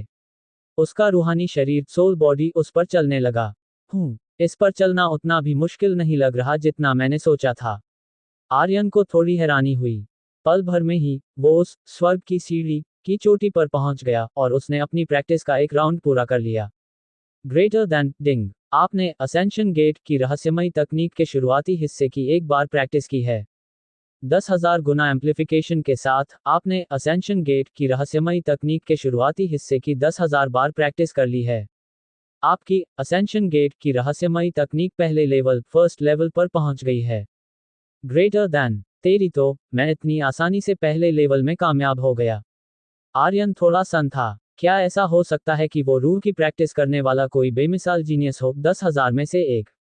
इस रहस्यमयी तकनीक में लिखी बातों के हिसाब से रूह की प्रैक्टिस करना बहुत ही मुश्किल होना चाहिए, यहाँ तक कि पहला लेवल भी इतनी जल्दी पार नहीं किया जा सकता था। लेकिन जल्द ही वो फीका सा हंसे बिना नहीं रह सका। उसे वजह समझ में आ गई थी। असल में इसका सीधा ताल्लुक उसकी रूह की ताकत सोल स्ट्रेंथ से था। असेंशन गेट की रहस्यमयी तकनीक रूह की ताकत बढ़ाती है। स्वर्ग की सीढ़ी के अलग अलग लेवल सिर्फ उसी लेवल की रूह की ताकत पर ही अपना असर करते हैं। एक आम इंसान की रूह की ताकत एक होती है, तो जाहिर है उन्हें पहले लेवल से ही प्रैक्टिस शुरू करनी पड़ती है। हालांकि सुनहरी रोशनी की उस बारिश का शुक्रिया जिसकी वजह से आर्यन की रूह की ताकत पहले ही 2 हो चुकी थी, इसलिए पहला लेवल कुदरती तौर पर बहुत आसानी से पार हो गया। तो ये बात है, ये तो बस एक गलतफहमी थी। आर्यन के पास कहने को कुछ नहीं था। उसे तो लगभग लगने ही लगा था कि वो रूह का कोई बड़ा जीनियस है। हालांकि उसे कोई बुरा नहीं लगा। असली वजह जानना ही काफी था। अपने 10,000 गुना एम्प्लीफिकेशन सिस्टम के साथ वो किसी भी बड़े जीनियस से कम नहीं था। अपने दिमाग को शांत करते हुए आर्यन ने असेंशन गेट के दूसरे लेवल की प्रैक्टिस शुरू की। उसके दिमाग में वो सुनहरी स्वर्ग की सीढ़ी फिर से सामने आई, लेकिन इस बार वो सीढ़ी पहले से कहीं ज्यादा विशाल और एक भारी दबाव से भरी हुई थी। आर्यन का रूहानी शरीर उस पर चलने लगा, और तुरंत ही उसे बहुत भारी मुश्किल का एहसास हुआ। उसके हर एक कदम पर उसे ऐसा लगता मानो उसकी रूह चकनाचूर हो रही हो, लेकिन वो तुरंत ही नॉर्मल ठीक हो जाती, और इस दौरान आर्यन की रूह लगातार और मजबूत होती जा रही थी। ये कितनी हैरान करने वाली और खौफनाक रहस्यमयी तकनीक है। आर्यन जितनी प्रैक्टिस करता, उसे इस तकनीक की खौफनाक ताकत का उतना ही ज्यादा एहसास होता। उसका रूहानी शरीर दर्द में तड़पते हुए उस स्वर्ग की सीढ़ी पर चढ़ रहा था। पल भर में ही सुनहरी रोशनी की बारिश की कुछ बूंदें उसकी रूह की गहराइयों में समा गईं, और उसकी रूह की ताकत में तुरंत थोड़ा सा इजाफा हुआ। ग्रेटर दैन डिंग। आपने एक बार असेंशन गेट की रहस्यमयी तकनीक के पहले लेवल की प्रैक्टिस की है। 10,000 गुना एम्प्लीफिकेशन के साथ आपने असेंशन गेट की रहस्यमयी तकनीक के पहले लेवल की 10,000 बार प्रैक्टिस कर ली है। आपकी रूह की ताकत में थोड़ा सा इजाफा हुआ है। Greater than. आर्यन ने अपनी आंखें खोलीं। उसकी आंखों में हैरानी थी। सिर्फ एक बार की प्रैक्टिस और उसकी रूह की ताकत में इतना बड़ा इजाफा। वो साफ तौर पर महसूस कर सकता था कि उसकी एनर्जी की शुद्धता, प्योरिटी भी थोड़ी और बढ़ गई थी, और उसके शरीर के अंदर की एनर्जी दहाड़ रही थी, मानो वो किसी नए और बड़े बदलाव से गुजर रही हो। आर्यन ने अंदाजा लगाया कि अगर इसी रफ्तार से चलता रहा, तो भविष्य में एक दिन उसके पूरे शरीर की एनर्जी और खून शायद किसी ईश्वरीय डिवाइन खून में भी बदल जाए। अपनी आंखें बंद करके आर्यन आगे प्रैक्टिस जारी रखने ही वाला था, लेकिन तभी उसके दिमाग में एक तेज चुभने वाला दर्द उठा। उसे ऐसा लगा मानो उसकी रूह को फाड़ा जा रहा हो। आर्यन को बात समझ में आ गई। इस रहस्यमयी तकनीक की प्रैक्टिस अभी दिन में सिर्फ एक बार ही की जा सकती थी। भविष्य में जब उसकी रूह मजबूत हो जाएगी, तभी वो इसे कई बार कर सकेगा। वो अपना मुंह सिकोड़े बिना नहीं रह सका। जैसा कि एक बेमिसाल रहस्यमयी तकनीक से उम्मीद थी, इसकी प्रैक्टिस करना सच में बहुत ज्यादा मुश्किल है।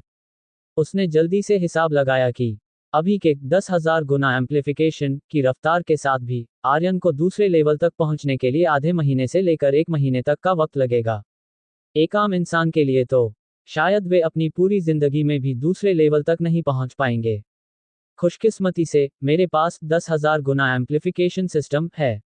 आर्यन ने अपने दिल में राहत की सांस ली, वरना इतनी हैरान करने वाली रहस्यमयी तकनीक मिलने के बाद भी सिर्फ एक लेवल को पार करने में ही दशकों या पूरी एक सदी लगा देना किसी खजाने की पूरी तरह से बर्बादी होती। इससे इस रहस्यमयी तकनीक की असली ताकत का जरा भी पता नहीं चलता। असल में आर्यन को बिल्कुल भी अंदाजा नहीं था कि कोई चाहे कितना भी बड़ा और दानव जैसा जीनियस क्यों ना हो, असेंशन गेट की प्रैक्टिस करना किसी आम इंसान से ज्यादा अलग नहीं था। यह एक ऐसी ताकतवर रहस्यमयी तकनीक थी जो पूरी तरह से इंसान की लगन और वक्त पर टिकी थी। बिना लगातार की गई मेहनत और काफी वक्त के कोई भी इसके टॉप पीक तक नहीं पहुंच सकता था। ये कहा जा सकता है कि आर्यन इस रहस्यमयी तकनीक के लिए बिल्कुल सबसे सही इंसान था।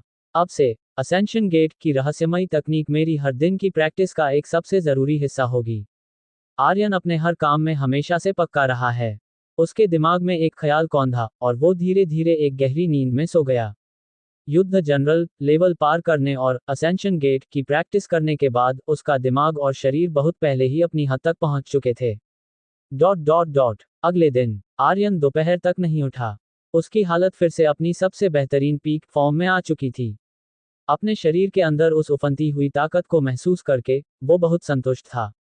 आर्यन को पहले ही Jiangnan martial arts high school में खास तौर पर चुन लिया गया था, और कॉन्ट्रैक्ट भी साइन हो चुका था, तो जाहिर है कि अब उसे स्कूल जाने की कोई ज़रूरत नहीं थी। अगले कुछ दिनों में मैं अपना पूरा ध्यान थंडर एनाइहिलेशन स्लैश की प्रैक्टिस करने पर लगाऊंगा। फिर मैं कोच वुवेक से पार्ट टाइम कोचिंग वाली जॉब के बारे में बात करूंगा, और उसके बाद मैं स्पेशल ट्रेनिंग कैंप में जाने की तैयारी कर सकता हूं। आर्यन ने तवे पर भुने हुए जानवर के मांस का एक टुकड़ा निगला। उसके दिमाग में कई ख्याल घूम रहे थे। पिछली रिपोर्ट से मिले 10 लाख 1 मिलियन फेडरेशन रुपये के इनाम के पैसे भी आ चुके थे। अब आर्यन के हर दिन के खाने का लेवल कम से कम 2 गुना बेहतर हो गया था। वो अपनी एनर्जी की पूरी भरपाई कर सकता था। खाना खत्म करने के बाद आर्यन ने अपनी B grade alloy battle blade उठाए और बाहर निकल गया। इस बार उसने एक और भी ज्यादा सुनसान और खंडहर हो चुकी फैक्ट्री ढूंढी। उसे डर था कि पार्क में उसकी प्रैक्टिस से होने वाला हंगामा कुछ ज्यादा ही बड़ा हो जाएगा। आखिरकार अब वो एक युद्ध जनरल लेवल का इंसान था, और वो ताकतवर B grade combat skill thunder annihilation slash की प्रैक्टिस करने वाला था। थंडर एनाइहिलेशन स्लैश की प्रैक्टिस शुरू करने की कोई जल्दी न करते हुए आर्यन ने B grade alloy battle blade को हाथ में पकड़ा। उसे उसमें से बहने वाली एनर्जी का बहुत ही स्मूथ, आसान बहाव महसूस हो रहा था, जिसकी सी ग्रेड बैटल ब्लेड से कोई तुलना ही नहीं की जा सकती थी। उसकी वो धार कि बस एक फूंक मारने से ही बाल कट जाएं, ये बहुत ही आसान लग रहा था। क्या शानदार ब्लेड है, उसने अपने दिल में इसकी तारीफ की, और उस लंबी ब्लेड को ऐसे चलाने लगा मानो वो उसके हाथ का ही कोई हिस्सा हो, और बैंगनी रंग की तलवार की रोशनी की किरणें चमकने लगीं। तलवारबाजी में आर्यन की अभी की महारत के साथ वो बेलेई ब्लेड टेक्निक और थंडरबोल्ट ट्रिपल स्लैश के बीच बड़ी आसानी से स्विच कर सकता था, बदल सकता था। उस खंडहर हो चुकी फैक्ट्री में बिना कुछ भी छुपाने की फिक्र किए आर्यन ने अपनी पूरी ताकत आजाद कर दी। तलवार के हर वार से एक सोनिक बूम धमाके की आवाज हो रही थी, और उसकी ताकत बहुत ही खौफनाक थी। धूल और पत्थर उड़ रहे थे, और तलवार की वो दहाड़ हवा को चीर रही थी। कई फीट लंबे तलवार के निशान जमीन पर छप गए थे और हवा में सफेद निशानों की लाइनें बन गई थीं, जो काफी देर तक गायब नहीं हुई। कितना शानदार है! आर्यन जोर से हंसे बिना नहीं रह सका। अपनी चोटों के ठीक होने के बाद ये पहली बार था जब उसने अपनी पूरी ताकत का इस्तेमाल किया था और इसने उसे पूरी तरह से तरोताजा कर दिया था। और उसे समझ नहीं आ रहा था कि क्या यह उसका वहम था। अपनी रूह के मजबूत होने के बाद उसे कॉम्बैट स्किल्स का इस्तेमाल करना और भी ज्यादा आसान लगने लगा था, मानो वो परफेक्शन संपूर्णता से भी आगे निकल गया हो। हर बार जब वो अपनी ब्लेड घुमाता तो वो बिल्कुल सटीकता पीक लेवल के साथ होता, जिससे उसके दिल की सारी भड़ास और जोश पूरी तरह से बाहर आ रहा था। वार्म अप करने के बाद आर्यन ने तुरंत नई मिली B grade combat skill thunder annihilation slash के पहले हिस्से की प्रैक्टिस शुरू कर दी। घर से निकलने से पहले उसने उस डिस्क को कई बार बहुत ध्यान से देखा था और कामयाबी के साथ इस कॉम्बैट स्किल के शुरुआती लेवल तक पहुंच गया था। मुझे देखने दो कि क्या मेरी रूह मजबूत होने के बाद कॉम्बैट स्किल्स की प्रैक्टिस करना सच में तेज हो जाता है। कॉम्बैट स्किल वाली उस डिस्क को देखते समय आर्यन को पहले ही यह एहसास हो चुका था। चीजों को समझने की उसकी ताकत पहले से बहुत बेहतर हो गई थी और उसका दिमाग और भी तेज हो गया था। किसी एक मिसाल से कई बातें समझ लेना उसके लिए बहुत ही आसान हो गया था। और अब उसे बस ये साबित करना था कि क्या सच में ऐसा ही है। अगर यह सच साबित हुआ तो 10,000 गुना एम्प्लीफिकेशन वाले असर के साथ मिलकर यहां तक कि बी ग्रेड कॉम्बैट स्किल्स को भी वो बहुत तेजी से संपूर्ण परफेक्ट लेवल तक सीख सकता है। अध्याय 67 थंडर ड्रैगन ब्रेक बिजली के ड्रैगन का वार। आर्यन अपनी जगह पर शांति से खड़ा हो गया और अपने दिमाग में थंडर एनाहिलेशन स्लैश को समझने लगा। एक बी ग्रेड युद्ध तकनीक एक बहुत बड़ा पड़ाव होती है जो धीरे धीरे कलात्मक समझ के स्तर की तरफ बढ़ती है। युद्ध तकनीकों को आमतौर पर 5 स्तरों में बांटा जाता है: शुरुआत, महारत, छोटी कामयाबी, बड़ी कामयाबी और संपूर्ण। हालांकि ए ग्रेड और उससे ऊपर की युद्ध तकनीकों का एक और भी ऊंचा स्तर होता है: कलात्मक समझ का स्तर। एक एसएस ग्रेड युद्ध तकनीक से निकाले गए पहले हिस्से के तौर पर थंडर एनाहिलेशन स्लैश भले ही अभी बी ग्रेड की थी, लेकिन इसमें भी कलात्मक समझ की एक हल्की सी झलक थी।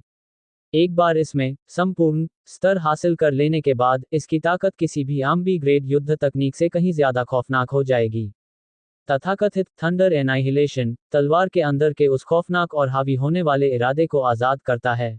तलवार बिल्कुल बिजली की तरह बन जाती है जो हर चीज को तबाह कर सकती है। आर्यन का दिमाग लगातार इसे समझ रहा था, उसकी सोचने की ताकत अब बहुत तेज हो चुकी थी। ठीक उसी वक्त आर्यन के हाथ में पकड़ी युद्ध ब्लेड से बैंगनी रंग की बिजली चमकने लगी। ये बेलेई ब्लेड तकनीक की तरह सिर्फ बिजली जैसी दिखने वाली तलवार की रोशनी नहीं थी, बल्कि यह असली बिजली थी। युद्ध जनरल स्तर पर पहुंचने के बाद खून और ऊर्जा के कुदरती ताकतों के साथ तालमेल बिठाने का यही सबसे खौफनाक पहलू था। चीर! सिर्फ एक बार तलवार घुमाने से बिजली फैल गई और उसने हवा को चीर कर रख दिया। आर्यन के तलवार घुमाने की रफ्तार धीमी थी, फिर भी उनमें एक बहुत ही खौफनाक दबाव था। सिर्फ इसे छूने भर से ही उसे थंडर एनाहिलेशन स्लैश का सही अभ्यास करने का तरीका समझ आ गया था। उसकी रूह की ताकत बढ़ने से पहले ऐसा कर पाना बिल्कुल नामुमकिन था। सच में, मेरी समझने की ताकत बहुत बढ़ गई है। आर्यन खुशी से झूम उठा। उसकी तलवारबाजी लगातार और भी बेहतरीन होती जा रही थी, हर एक बार अपने सबसे ऊंचे और खौफनाक दबाव को आजाद कर रहा था। तलवार की ऊर्जा किसी ड्रैगन की तरह है, एक असली बिजली का ड्रैगन। यही थंडर एनाहिलेशन स्लैश का सबसे आखिरी और जानलेवा वार था, थंडर ड्रैगन ब्रेक, और यही इसके पहले हिस्से का सबसे जरूरी वार भी था। बूम! आर्यन की ऊर्जा और खून उफन पड़े और उसके पूरे शरीर के चारों तरफ बैंगनी रंग की बिजली चमकने लगी। इस पल आग की ताकत पूरी तरह से बिजली की ताकत के नीचे दब गई थी। आर्यन की हैरानी का ठिकाना नहीं रहा जब उसकी छोड़ी गई थंडर ड्रैगन ऊर्जा ने हर चीज को तबाह कर दिया और सामने मौजूद उस खंडहर हो चुकी फैक्ट्री की इमारतों से जा टकराए। गड़गड़ाहट! पल भर में ही इमारतों का वो पूरा हिस्सा मलबे में बदल गया। कितनी खौफनाक ताकत है! आर्यन हैरान था और फिर बहुत उत्साहित हो गया। ये तो अभी सिर्फ शुरुआती स्तर पर है, फिर भी इसमें इतनी खौफनाक ताकत है जो लगभग बड़ी कामयाबी वाले थंडरबोल्ट ट्रिपल स्लैश को टक्कर दे सकती है, जैसा कि एक एसएस ग्रेड युद्ध तकनीक से निकाले गए हिस्से से उम्मीद थी। वो सोच भी नहीं सकता था कि जब वो इस युद्ध तकनीक को बड़ी कामयाबी या संपूर्ण स्तर तक सीख लेगा तो इसकी ताकत कितनी भयानक होगी। यह आखिरी वार थंडर ड्रैगन ब्रेक आर्यन का सबसे खौफनाक जानलेवा हमला और उसका सबसे बड़ा हुक्म का इक्का बनने वाला था। अपनी समझने की इस बढ़ी हुई ताकत के साथ ट्रेनिंग कैंप जाने से पहले मैं कम से कम थंडर एनाहिलेशन स्लैश को बड़ी कामयाबी या शायद संपूर्ण स्तर तक तो सीख ही सकता हूँ। ये पक्का करने के बाद कि उसकी समझने की ताकत सच में बढ़ गई है, आर्यन ने बाकी सभी ख्यालों को अपने दिमाग से निकाल दिया और पूरी तरह से तलवारबाजी की उस दुनिया में डूब गया। उसे अपनी तलवारबाजी से एक अलग ही लगाव था। फैक्ट्री का खंडहर, हवा को चीरने वाली युद्ध ब्लेड की आवाज लगातार गूंज रही थी। सूरज धीरे धीरे ढल रहा था, लेकिन वहां सिर्फ एक ही चीज लगातार चल रही थी, और वो थी पसीने से लथपथ एक काली परछाई। आर्यन के अभ्यास करने वाले काले कपड़े पसीने से पूरी तरह भीग चुके थे, लेकिन इसके नतीजे भी उतने ही शानदार थे। उसके कानों में कभी कभी गूंजने वाली सिस्टम की आवाजें उसे अभ्यास करने के लिए और भी ज्यादा जोश दे रही थीं। डिंग, आपने बी ग्रेड युद्ध तकनीक थंडर एनाहिलेशन स्लैश का 10 बार अभ्यास किया है। 10,000 गुना वृद्धि के साथ आपने बी ग्रेड युद्ध तकनीक थंडर एनाहिलेशन स्लैश का 1,00,000 बार अभ्यास कर लिया है। आपकी थंडर एनाहिलेशन स्लैश महारत के स्तर पर पहुंच गई है। डिंग, आपने बी ग्रेड युद्ध तकनीक थंडर एनाहिलेशन स्लैश का 50 बार अभ्यास किया है। 10,000 गुना वृद्धि के साथ आपने बी ग्रेड युद्ध तकनीक थंडर एनाहिलेशन स्लैश का 5,00,000 बार अभ्यास कर लिया है। आपकी थंडर एनाहिलेशन स्लैश छोटी कामयाबी के स्तर पर पहुंच गई है। थंडर एनाहिलेशन स्लैश का पूरे 60 बार का अभ्यास 10,000 गुना वृद्धि के बाद 6,00,000 बार के अभ्यास के बराबर हो गया था। आर्यन कामयाबी के साथ इसे छोटी कामयाबी के स्तर तक सीख चुका था, और थंडर ड्रैगन ब्रेक नाम का वो वार आधिकारिक तौर पर उसका सबसे मजबूत हुक्म का इक्का बन गया था। उसे पूरा यकीन था कि अब वो सिर्फ उच्च स्तर युद्ध जनरल ही नहीं, बल्कि चरम युद्ध जनरल को भी टक्कर दे सकता है। जाहिर है, यह इस बात पर तय करता था कि सामने वाला कोई ऐसा आम इंसान हो जिसका हुनर औसत हो और जो सिर्फ बहुत सालों की मेहनत के दम पर उस मुकाम तक पहुंचा हो। अगर वे भी जीनियस हुए, तो हालात के हिसाब से फैसला करना होगा। इस वक्त लगभग आधी रात हो चुकी थी। आर्यन पूरी तरह से थका हुआ महसूस कर रहा था। थंडर एनाहिलेशन स्लैश का सिर्फ एक बार अभ्यास करने में लगने वाली ऊर्जा पहले वाले थंडरबोल्ट ट्रिपल स्लैश से कहीं ज्यादा थी। थंडर एनाहिलेशन स्लैश के सिर्फ 60 बार के अभ्यास ने ही उसे उसकी आखिरी हद तक पहुंचा दिया था। अगर वो घर से निकलने से पहले काफी खाने पीने का सामान साथ नहीं लाता, तो वो बहुत पहले ही भूख से बेहोश हो चुका होता। युद्ध तकनीकों का अभ्यास करने के लिए शरीर की ताकत बनाए रखने के लिए बहुत सारे पौष्टिक खाने की भी जरूरत होती है। कहा भी जाता है कि पढ़ाई के लिए गरीबी चल सकती है, लेकिन मार्शल आर्ट्स के लिए पैसा चाहिए। ये बात हमेशा से सच रही है। अगर मेरी समझने की ताकत नहीं बढ़ी होती, तो शायद मैं अब तक सिर्फ महारत के स्तर के करीब ही पहुंच पाता। इस थंडर एनाहिलेशन स्लैश को सीखना सच में बहुत मुश्किल है। आर्यन ने अपने शरीर से पसीना पोंछा और एक गहरी सांस ली। इसकी मुश्किल किसी भी आम बी ग्रेड युद्ध तकनीक से कहीं ज्यादा थी।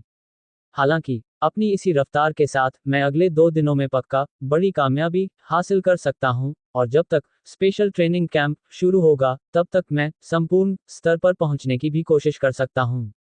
आर्यन का दिल जोश से भरा था। वो अपनी इस तरक्की से बहुत संतुष्ट था, जो आम लोगों की रफ्तार से कहीं ज्यादा तेज थी। अचानक उसने अपना सिर पीटा। उसे याद आया कि वो कोचिंग की अपनी जॉब से इस्तीफा देने के लिए काल संप्रदाय की ब्रांच में जाना भूल गया था। वो अभ्यास में इतना डूब गया था कि उसे यह बात याद ही नहीं रही। आर्यन ने हल्का सा सिर हिलाया और हंस पड़ा। कोई बात नहीं, कल सुबह मैं सबसे पहले वहीं जाऊंगा। मैं कई दिनों से अस्पताल में भर्ती था, इसलिए जा नहीं पाया, तो मयंक और बाकी लोगों को पता चल ही गया होगा कि मैं अस्पताल में था।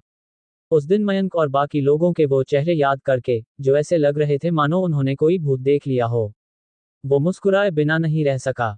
उसने अपना सामान बांधा और वहां से तेजी से निकल गया। उसका पवन पद गति कदम बहुत तेज था, लेकिन वो अभी भी इससे संतुष्ट नहीं था। ये चलने की युद्ध तकनीक अब काफी पुरानी हो चुकी है, ये सिर्फ डी ग्रेड की है। जब मैं ट्रेनिंग कैंप जाऊंगा, तो मुझे सबसे पहले कोई ज्यादा ताकतवर तकनीक ढूंढनी होगी। 10,000 गुना वृद्धि सिस्टम के होते हुए आर्यन कोई भी कमजोरी नहीं छोड़ना चाहता था। एक चौतरफा योद्धा, वो हर चीज में माहिर बनना चाहता था। उसके प्लान में ये सब एक एक करके ही किया जा सकता था। कोई जल्दी नहीं है, खाना तो एक एक निवाला करके ही खाया जा सकता है। आर्यन जल्दी से घर लौटा, अपने बिस्तर पर पालथी मारकर बैठा, और पूरी तरह से थके होने के बावजूद उसने स्वर्गारोहण द्वार की रहस्यमयी तकनीक का अभ्यास शुरू कर दिया। ये हर दिन का एक बहुत ही जरूरी काम था जिसे बीच में नहीं छोड़ा जा सकता था। ठीक उसी वक्त जब आर्यन लगन से अभ्यास कर रहा था, नंदपुर शहर की एक टूटी फूटी इमारत में एक खौफनाक दिखने वाला काना इंसान पालथी मारकर बैठा था, जिसके चारों तरफ इंसानों जैसे लगने वाले अनजान कंकाल बिखरे पड़े थे, जो देखने में बहुत ही डरावना लग रहा था। हालांकि यह सिर्फ एक अधूरी बनी हुई इमारत थी, लेकिन ये किसी कब्र जैसी लग रही थी। नंदपुर शहर जैसे करोड़ों की आबादी वाले शहर में कुछ लोगों का गायब हो जाना कोई बड़ी बात नहीं थी। शियाओ सेन। वो काना इंसान खुद से बड़बड़ाया और उसने अपनी एक आंख खोली। उसकी जानवरों जैसी हरी आंख में दर्द भरा था। यह कोई और नहीं बल्कि झांग शियातियान था, जो उस वक्त प्रवर्तन ब्यूरो की पकड़ से भाग निकला था। हालांकि उसे अपनी एक आंख और भारी चोटों की कीमत चुकानी पड़ी थी, लेकिन आखिरकार वो पुलिस के चंगुल से बच निकला और इस अधूरी इमारत में छुप गया। और पता नहीं कैसे, उसकी चोटें न सिर्फ ठीक हो गई थीं, बल्कि वो पहले से कहीं ज्यादा ताकतवर हो गया था, यहाँ तक कि उस वक्त के लोकेश से भी ज्यादा ताकतवर, और वो पहले ही उच्च स्तर युद्ध जनरल के स्तर तक पहुंच चुका था। मुझे बदला चाहिए। झांग शियातियान ने एक ऐसी दहाड़ लगाई जो इंसानों जैसी नहीं लग रही थी, ये दर्द और पागलपन से भरी थी। शियाओ सेन की मौत के बाद उसकी दुनिया में पूरी तरह से अंधेरा छा गया था। उस खूनी रहस्यमयी तकनीक का इस्तेमाल करने के बाद उसके दिमाग में बदले के अलावा और कुछ नहीं बचा था। हालांकि एक अकेला युद्ध जनरल स्तर का दानव योद्धा भला पूरे नंदपुर शहर के पुलिस सिस्टम का मुकाबला कैसे कर सकता था। अपनी जान बचाकर भाग पाना ही उसकी किस्मत और उसकी ताकत का सबसे बड़ा सबूत था। और जहां तक बदले की बात थी, वो कहीं दूर दूर तक मुमकिन नहीं लग रहा था। झांग शियातियान की आंखों में पागलपन भरा था।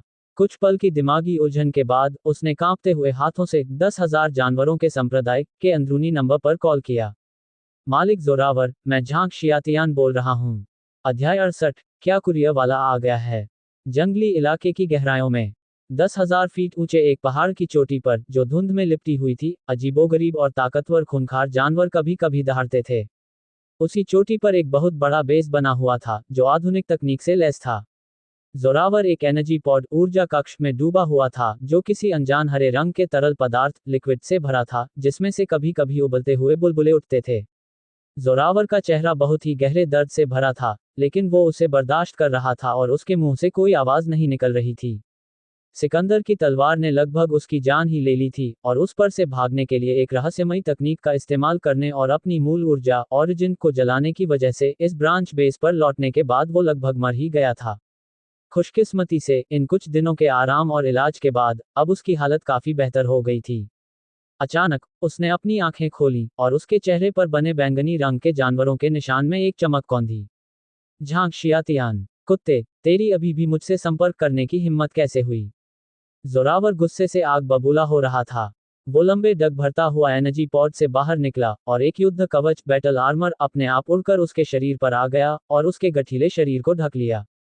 हालांकि उनका असली प्लान तो फेल होना ही था, लेकिन छात्रों को मारने वाला हिस्सा फेल होना जरूरी नहीं था। अगर झांग शियातियान ने आखिरी शिकार वाले प्लान को अंजाम दिया होता, तो वो लोकेश से कहीं बेहतर काम करता। कितने अफसोस की बात है। प्लान को अंजाम देने से ठीक एक रात पहले झांग शियातियान को प्रवर्तन ब्यूरो पुलिस ने पकड़ लिया था, जिसकी वजह से लोकेश को आखिरी मौके पर उसकी जगह लेनी पड़ी। जाहिर है, जोरावर इसके लिए झांग शियातियान को ही जिम्मेदार मानता था।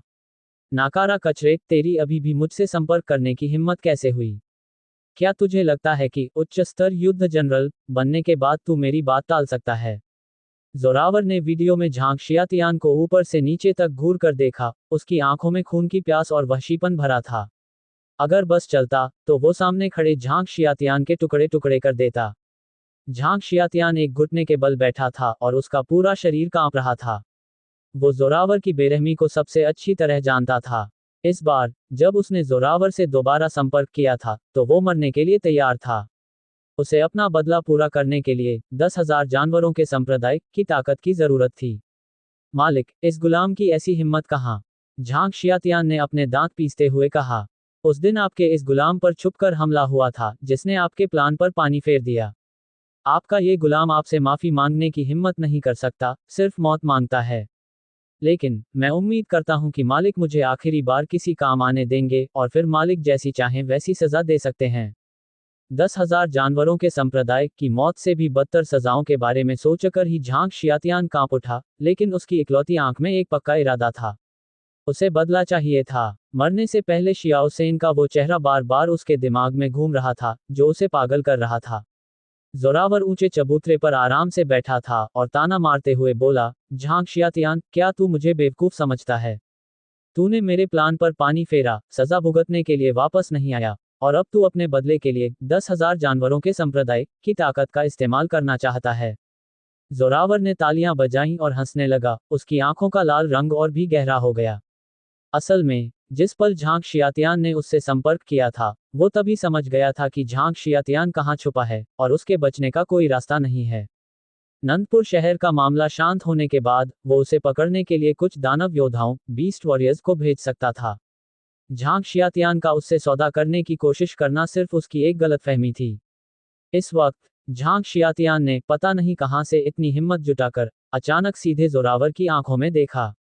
मालिक, आपका ये गुलाम जानता है कि उसे मर जाना चाहिए, लेकिन इस गुलाम का मन नहीं मानता। अगर मालिक मुझे कुछ जरूरी जानकारी दे दें, तो आपका ये गुलाम मालिक का गुस्सा शांत करने के लिए नंदपुर शहर के प्रवर्तन ब्यूरो पर अपनी जान की बाजी लगाकर हमला करने को तैयार है। आपका ये गुलाम मरते दम तक चैन से नहीं बैठेगा।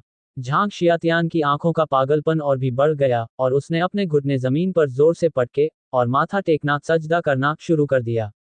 वो जानता था कि ऐसा करने का कोई फायदा नहीं है, लेकिन फिर भी वो जोरावर को मनाने के लिए अपनी जान की बाजी आखिरी दांव के तौर पर लगाने को तैयार था।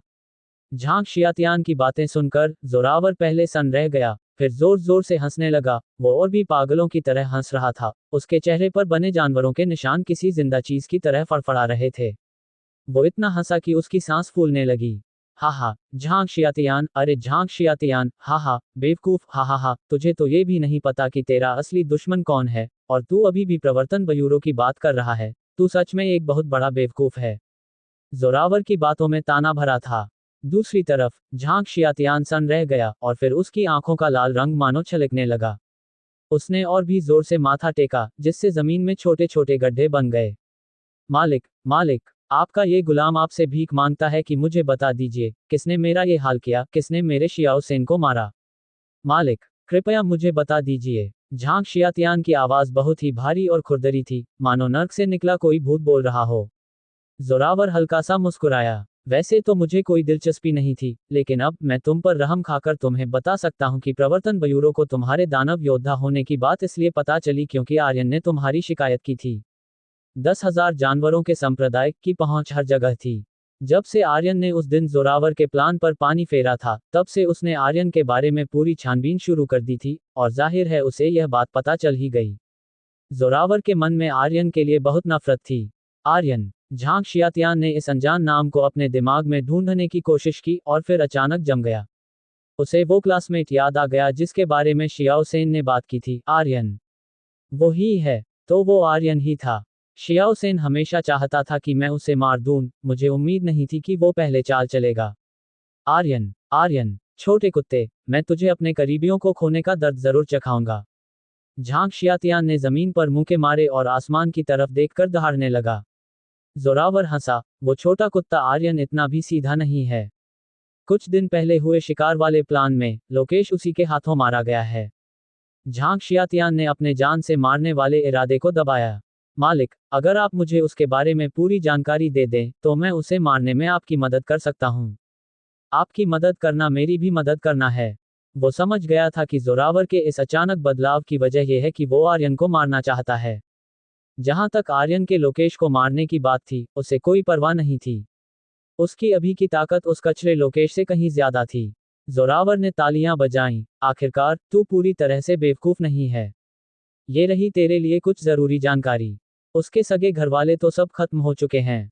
अब उसके लिए सबसे जरूरी दो लोग होने चाहिए, उसका सबसे अच्छा दोस्त समीर और वो लड़की जिसे वो शायद पसंद करता है, रिया। रिया से निपटना इतना आसान नहीं है। सुपरिवार का कोई इंसान छुपकर उसकी हिफाजत कर रहा है। तू उसे बाहर निकालने के लिए उसके सबसे अच्छे दोस्त को निशाना बना सकता है। और तो और, वो अभी अभी भारी चोटों के साथ अस्पताल से बाहर आया है, इसलिए अंदाजा है कि उसकी ताकत मध्यस्तर युद्ध जनरल के आसपास होगी, लोकेश से थोड़ी ज्यादा, लेकिन बहुत ज्यादा नहीं। तू खुद संभाल लेना। झांग शियातियान की आंखों में नफरत की आग लगातार भड़क रही थी। शुक्रिया, मालिक। जोरावर ने उसे रोकने के लिए अपना हाथ हिलाया और बोला, जल्दी मत कर, एक और बात है। मिंगलिंग शहर के पास वाले जंगली इलाके में एक बी ग्रेड खजाना, 3 पत्तियों वाला सांप के जन्म का फूल मिला है जो बस पकने ही वाला है।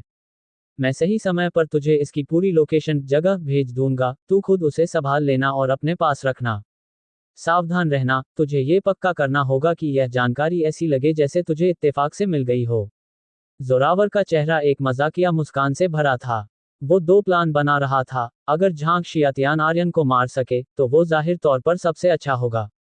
अगर झांक शियातियान जैसा नाकारा इंसान खुद मारा गया तो उसने सोचा कोई भी हाई स्कूल का छात्र किसी बी ग्रेड खजाने के लालच को मना नहीं कर पाएगा। 3 पत्तियों वाला सांप के जन्म का फूल सच में असली था और इसका असर बहुत ही खौफनाक था, इतना कि एक युद्ध जनरल स्तर का ताकतवर इंसान एक छोटे स्तर को आसानी से पार कर सके। खजाना असली है, बस ये देखना है कि तेरे पास इसे लेने की जान है या नहीं। जोरावर ने ताना मारा, उसकी आंखों में एक उम्मीद थी। वो उस वक्त आर्यन के डरे हुए चेहरे की कल्पना कर रहा था। उसे यकीन नहीं था कि आर्यन बार बार उसकी पकड़ से बच सकता है। झांक शियातियान की आंखें बिल्कुल शांत थीं। वो जानता था कि जोरावर उसे चारे के तौर पर इस्तेमाल कर रहा है, लेकिन उसने कोई विरोध नहीं किया। उसका मकसद आर्यन को दर्द देना और मारना था। अगर वो खुद ये काम नहीं कर पाया तो भी जोरावर के हाथों ये काम हो ही जाएगा। मालिक, आपका ये गुलाम अपनी जान देकर इसका कर्ज चुकाएगा। जोरावर की परछाई को धीरे धीरे गायब होते देख झांक शियातियान ने अपना सिर उठाया। उसकी आंखें बहुत ही ठंडी थीं। आर्यन, मैं तुझे 2 दिन और उछलने दूंगा। फिक्र मत कर, मैं पक्का, बिल्कुल पक्का, तेरी अच्छी खातिरदारी करूंगा और तुझे चखाऊंगा कि निराशा कैसी होती है। उसने अपने दांत दिखाते हुए एक मुस्कान दी जो पूरी तरह से बेरहमी से भरी थी। वो मुड़ा और चला गया। जमीन पर पड़ी सफेद हड्डियां पहले ही उसकी ऊर्जा और खून के दबाव से चकनाचूर हो चुकी थीं। चांद ढला, सूरज निकला। इस वक्त आर्यन अभी भी लगन से अभ्यास कर रहा था। वो इस बात से पूरी तरह अनजान था कि खतरा चुपचाप उसके करीब आ रहा है। अध्याय 69, धमकी। नंदपुर शहर की काल संप्रदाय कैंग सेक्ट ब्रांच शाखा। आर्यन ने अफसोस के साथ विकास कुमार से माफी मांगी। चीफ इंस्ट्रक्टर विकास, मैं कुछ समय के लिए एक ट्रेनिंग कैंप में हिस्सा लेने के लिए नंदपुर शहर से बाहर जा रहा हूं, इसलिए मैं रेजिंग बुलफिस्ट के कोच के तौर पर काम जारी नहीं रख पाऊंगा। मुझे सच में बहुत अफसोस है। उसे सच में बुरा लग रहा था। हालांकि यह सिर्फ एक कुछ समय की पार्ट टाइम जॉब थी, लेकिन उसे ऐसा लग रहा था मानो वो काम निकल जाने के बाद किसी को धोखा दे रहा हो। खुशकिस्मती से विकास कुमार को बिल्कुल भी बुरा नहीं लगा। वो जोर जोर से हंसा और उसने आर्यन के कंधे पर अपना हाथ रख दिया। तुम इतने औपचारिक फॉर्मल क्यों हो रहे हो, बच्चे? मुझे चीफ इंस्ट्रक्टर मत बुलाओ, मुझे विकास अंकल कहो। फिक्र मत करो, रेजिंग बुलफिस्ट के पुराने कोच की चोटें अब ठीक हो गई हैं और वो अब वापस आकर सिखा सकते हैं, जिससे उन बच्चों की प्रैक्टिस में कोई रुकावट नहीं आएगी। विकास कुमार की आंखों में हैरानी साफ दिख रही थी। वो उस वक्त सेंट्रल कंट्रोल रूम में मौजूद था और आर्यन ने जिस तरह सबको चौंकाया था, उसने उस पर एक गहरी छाप छोड़ी थी। ये बच्चा कोई आम इंसान नहीं है। और इसका बर्ताव भी बहुत अच्छा है। इससे दोस्ती करना पक्का एक सही फैसला है। विकास कुमार को याद आया कि कुछ दिन पहले जब उसने अपनी सेक्ट मास्टर को आर्यन के कारनामों के बारे में बताया था तो वे काफी देर तक कुछ बोल ही नहीं पाई थी, और उनका वो सनरह जाने वाला चेहरा याद करके वो आज भी मन ही मन मुस्कुराता है। कितने अफसोस की बात है। सेक्ट मास्टर पहले ही काल संप्रदाय के हेडक्वार्टर मुख्य कार्यालय लौट चुकी थी। छोटे आर्यन, हमारी सेक्ट मास्टर अब अपना काम सौंपने के लिए हेडक्वार्टर लौट चुकी हैं। जाने से पहले उन्होंने मुझे तुम्हें ये चीज देने को कहा था। जब वे दोनों बात कर रहे थे तो विकास कुमार ने अचानक अपना सिर पीटते हुए कहा और फिर आर्यन को एक सुनहरा लिफाफा चिट्ठी दिया। जीनियस एक्सचेंज इनविटेशन, प्रतिभावान लोगों की अदला बदली का बुलावा। आर्यन ने धीरे धीरे पढ़ा और जैसे ही उसने उसे खोला वो तुरंत समझ गया। असल में चारों बड़े संगठन अक्सर जीनियस एक्सचेंज मीटिंग्स, जीनियस लोगों के मिलने जुलने की बैठकें करते रहते थे, जिनमें उनके अपने संगठनों के जीनियसों के साथ साथ दूसरी यूनिवर्सिटीज के जीनियस भी शामिल होते थे। ये बुलावा खास तौर पर उन जीनियसों के लिए था जो उन चारों बड़े संगठनों से जुड़े हुए नहीं थे। क्या विकास अंकल ने इस जीनियस एक्सचेंज मीटिंग के बारे में सुना है? आर्यन ने अपने हाथ में वो बुलावा उठाया और उत्सुकता से पूछा। विकास कुमार की आंखों में एक ईर्ष्या जलन थी और उसने धीरे से कहा, मैंने सुना है। यह एक ऐसा बुलावा है जो सिर्फ सच्चे और महान टैलेंट वाले लोगों को ही मिल सकता है, कम से कम एस रैंक और उससे ऊपर वालों को। इस मीटिंग के दौरान ये महान टैलेंट वाले लोग आपस में बातचीत करते हैं और एक दूसरे के साथ लड़कर खुद को बेहतर बनाते हैं। जो भी जीनियस इस मीटिंग में जाते हैं उन सबकी ताकत में इसके बाद अलग अलग तरह का इजाफा होता है। इसके पीछे के गहरे राज मुझ जैसे एक छोटे से ब्रांच चीफ इंस्ट्रक्टर को नहीं पता होंगे। हालांकि चूंकि सेक्ट मास्टर ने तुम्हें ये बुलावा देने का फैसला किया है, तो इसका मतलब है कि वे तुम्हें बहुत अहमियत देती हैं। विकास कुमार ने भी कुछ नहीं छुपाया और आर्यन को वो सब बता दिया जो उसे पता था। आर्यन ने धीरे से सिर हिलाया, वो जानता था कि यह एक तोहफा है। अगली जीनियस एक्सचेंज मीटिंग में अभी काफी वक्त था, इसलिए वो तब इसके बारे में सोचेगा। ये सेक्ट मास्टर कोई बहुत ही ऊंची पहुंच वाली इंसान लगती हैं। जो इंसान इस लेवल का बुलावा इतनी आसानी से दे सकता है, वो पक्का कोई आम ब्रांच सेक्ट मास्टर नहीं होगा। आर्यन में इतनी समझ तो थी ही।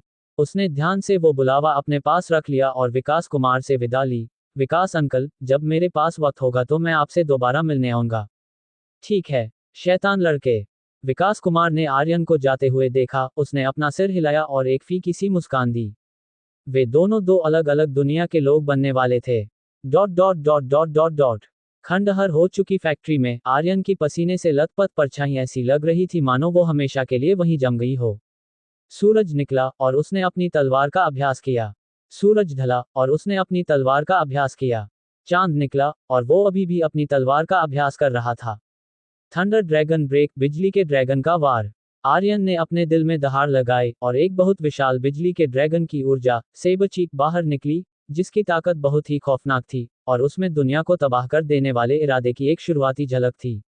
गड़गड़ाहट। आसमान और जमीन को हिला देने वाली आवाजें लगातार गूंज रही थीं और उस खंडहर को आर्यन ने बार बार तबाह कर दिया था। जो कभी बड़े बड़े पत्थर हुआ करते थे, वे अब धीरे धीरे छोटे छोटे कंकड़ों में बदल गए थे, और अगर ऐसा ही चलता रहा तो उनका पाउडर धूल बनना बस कुछ ही वक्त की बात थी। अपनी तलवार को म्यान में रखते हुए आर्यन की आंखों में खुशी थी। इन 2 दिनों की मेहनत के बाद थंडर एनाइहिलेशन स्लैश बिजली से सब कुछ तबाह कर देने वाला वार आखिरकार बड़ी कामयाबी के स्तर तक पहुंच ही गया था। मेरी लड़ने की ताकत एक और कदम आगे बढ़ गई है। आर्यन थोड़ा हाँफ रहा था और उसने आज का अभ्यास खत्म किया। समीर, चलो चलते हैं। उसके बगल में उसका सबसे अच्छा दोस्त समीर था। जब से मॉक एग्जाम नकली परीक्षा खत्म हुआ था, समीर को मानो कोई बहुत बड़ा झटका लगा था और उसने पागलों की तरह अभ्यास करना शुरू कर दिया था। आर्यन ने भी उसे स्कूल के बाद अपने साथ अभ्यास करने के लिए आने दिया। इस तरह वो खुद उसे रेजिंग बुलफिस्ट सिखा सकता था। खुशकिस्मती से ट्रेनिंग कैंप जाने से पहले के इन आखिरी कुछ दिनों ने समीर को और आगे बढ़ने का मौका दिया। रेजिंग बुलफिस्ट में आर्यन के अभी के स्तर के साथ उसे सिखाना और भी आसान हो गया था और समीर बहुत तेजी से सीख रहा था। इस वक्त समीर का मुंह खुला का खुला रह गया था, उसकी आंखों में हैरानी थी। वो आर्यन के थंडर ड्रैगन ब्रेक को देखकर सन्न था। आर्यन भाई, आप तो बहुत ही खौफनाक हैं। वो साफ तौर पर महसूस कर सकता था कि उसके अच्छे दोस्त की ताकत फिर से बढ़ गई है। और तो और, यह इजाफा थोड़ा बहुत नहीं था, वो पिछले मॉक एग्जाम में हुई जिंदगी और मौत की लड़ाई से कहीं ज्यादा ताकतवर हो गया था। आर्यन भाई, कहीं आप पहले ही युद्ध जनरल स्तर पर तो नहीं पहुंच गए हैं? समीर ने अचानक सोचा। आर्यन हल्का सा मुस्कुराया, उसने सीधे कोई जवाब नहीं दिया। कड़ी मेहनत करो और भविष्य में हम दोनों एक साथ चांगटियन शहर चैंगशन सिटी चलेंगे। समीर की आंखों में हैरानी थी। वो आर्यन को बहुत अच्छी तरह से जानता था, इसका मतलब था कि वो सच में युद्ध जनरल स्तर तक पहुंच चुका है। आर्यन भाई सच में बहुत ताकतवर हैं, लेकिन आर्यन भाई और मेरे बीच का फासला भी लगातार बढ़ता जा रहा है। समीर पहले तो अपने अच्छे दोस्त के लिए खुश हुआ, फिर उसकी आंखें उदास हो गईं। वो अभी भी एक शुरुआती योद्धा ही था, जबकि आर्यन भाई पहले ही एक युद्ध जनरल बन चुके थे। भविष्य में उन दोनों के बीच आसमान और जमीन का फर्क होना तय था। अगर ऐसा ही चलता रहा तो क्या उनके भाईचारे का रिश्ता अभी भी उतना ही गहरा रहेगा, बिना किसी दूरी के? समीर को नहीं पता था, उसे बस अपने दिल में थोड़ी कड़वाहट महसूस हो रही थी। उसे वो पुरानी घड़ी का टुकड़ा याद आया जो उसे काले बाजार ब्लैक मार्केट में मिला था और वो थोड़ा झिझका, फिर अचानक उसने अपना सिर हिलाया। नहीं, वो पुरानी घड़ी का टुकड़ा बहुत ही मनहूस है, मैं उसे बाहर नहीं निकाल सकता। समीर, चलो चलें। आर्यन ने आगे से आवाज लगाई, जिससे समीर चौंक गया और फिर उसे एहसास हुआ कि वो ठंडे पसीने से भीग चुका है और उसका दिल और भी ज्यादा डर गया था। इसके बारे में नहीं सोच सकता, मैं इसके बारे में नहीं सोच सकता। मैं अपने दम पर यह कर सकता हूँ। आर्यन भाई, मैं आ रहा हूँ।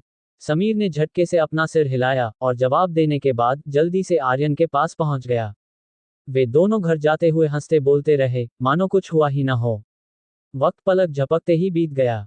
स्वर्गारोहण द्वार डेंशनमन की रहस्यमयी तकनीक के दर्द के बाद एक बहुत ही गहरा सुकून मिलता था।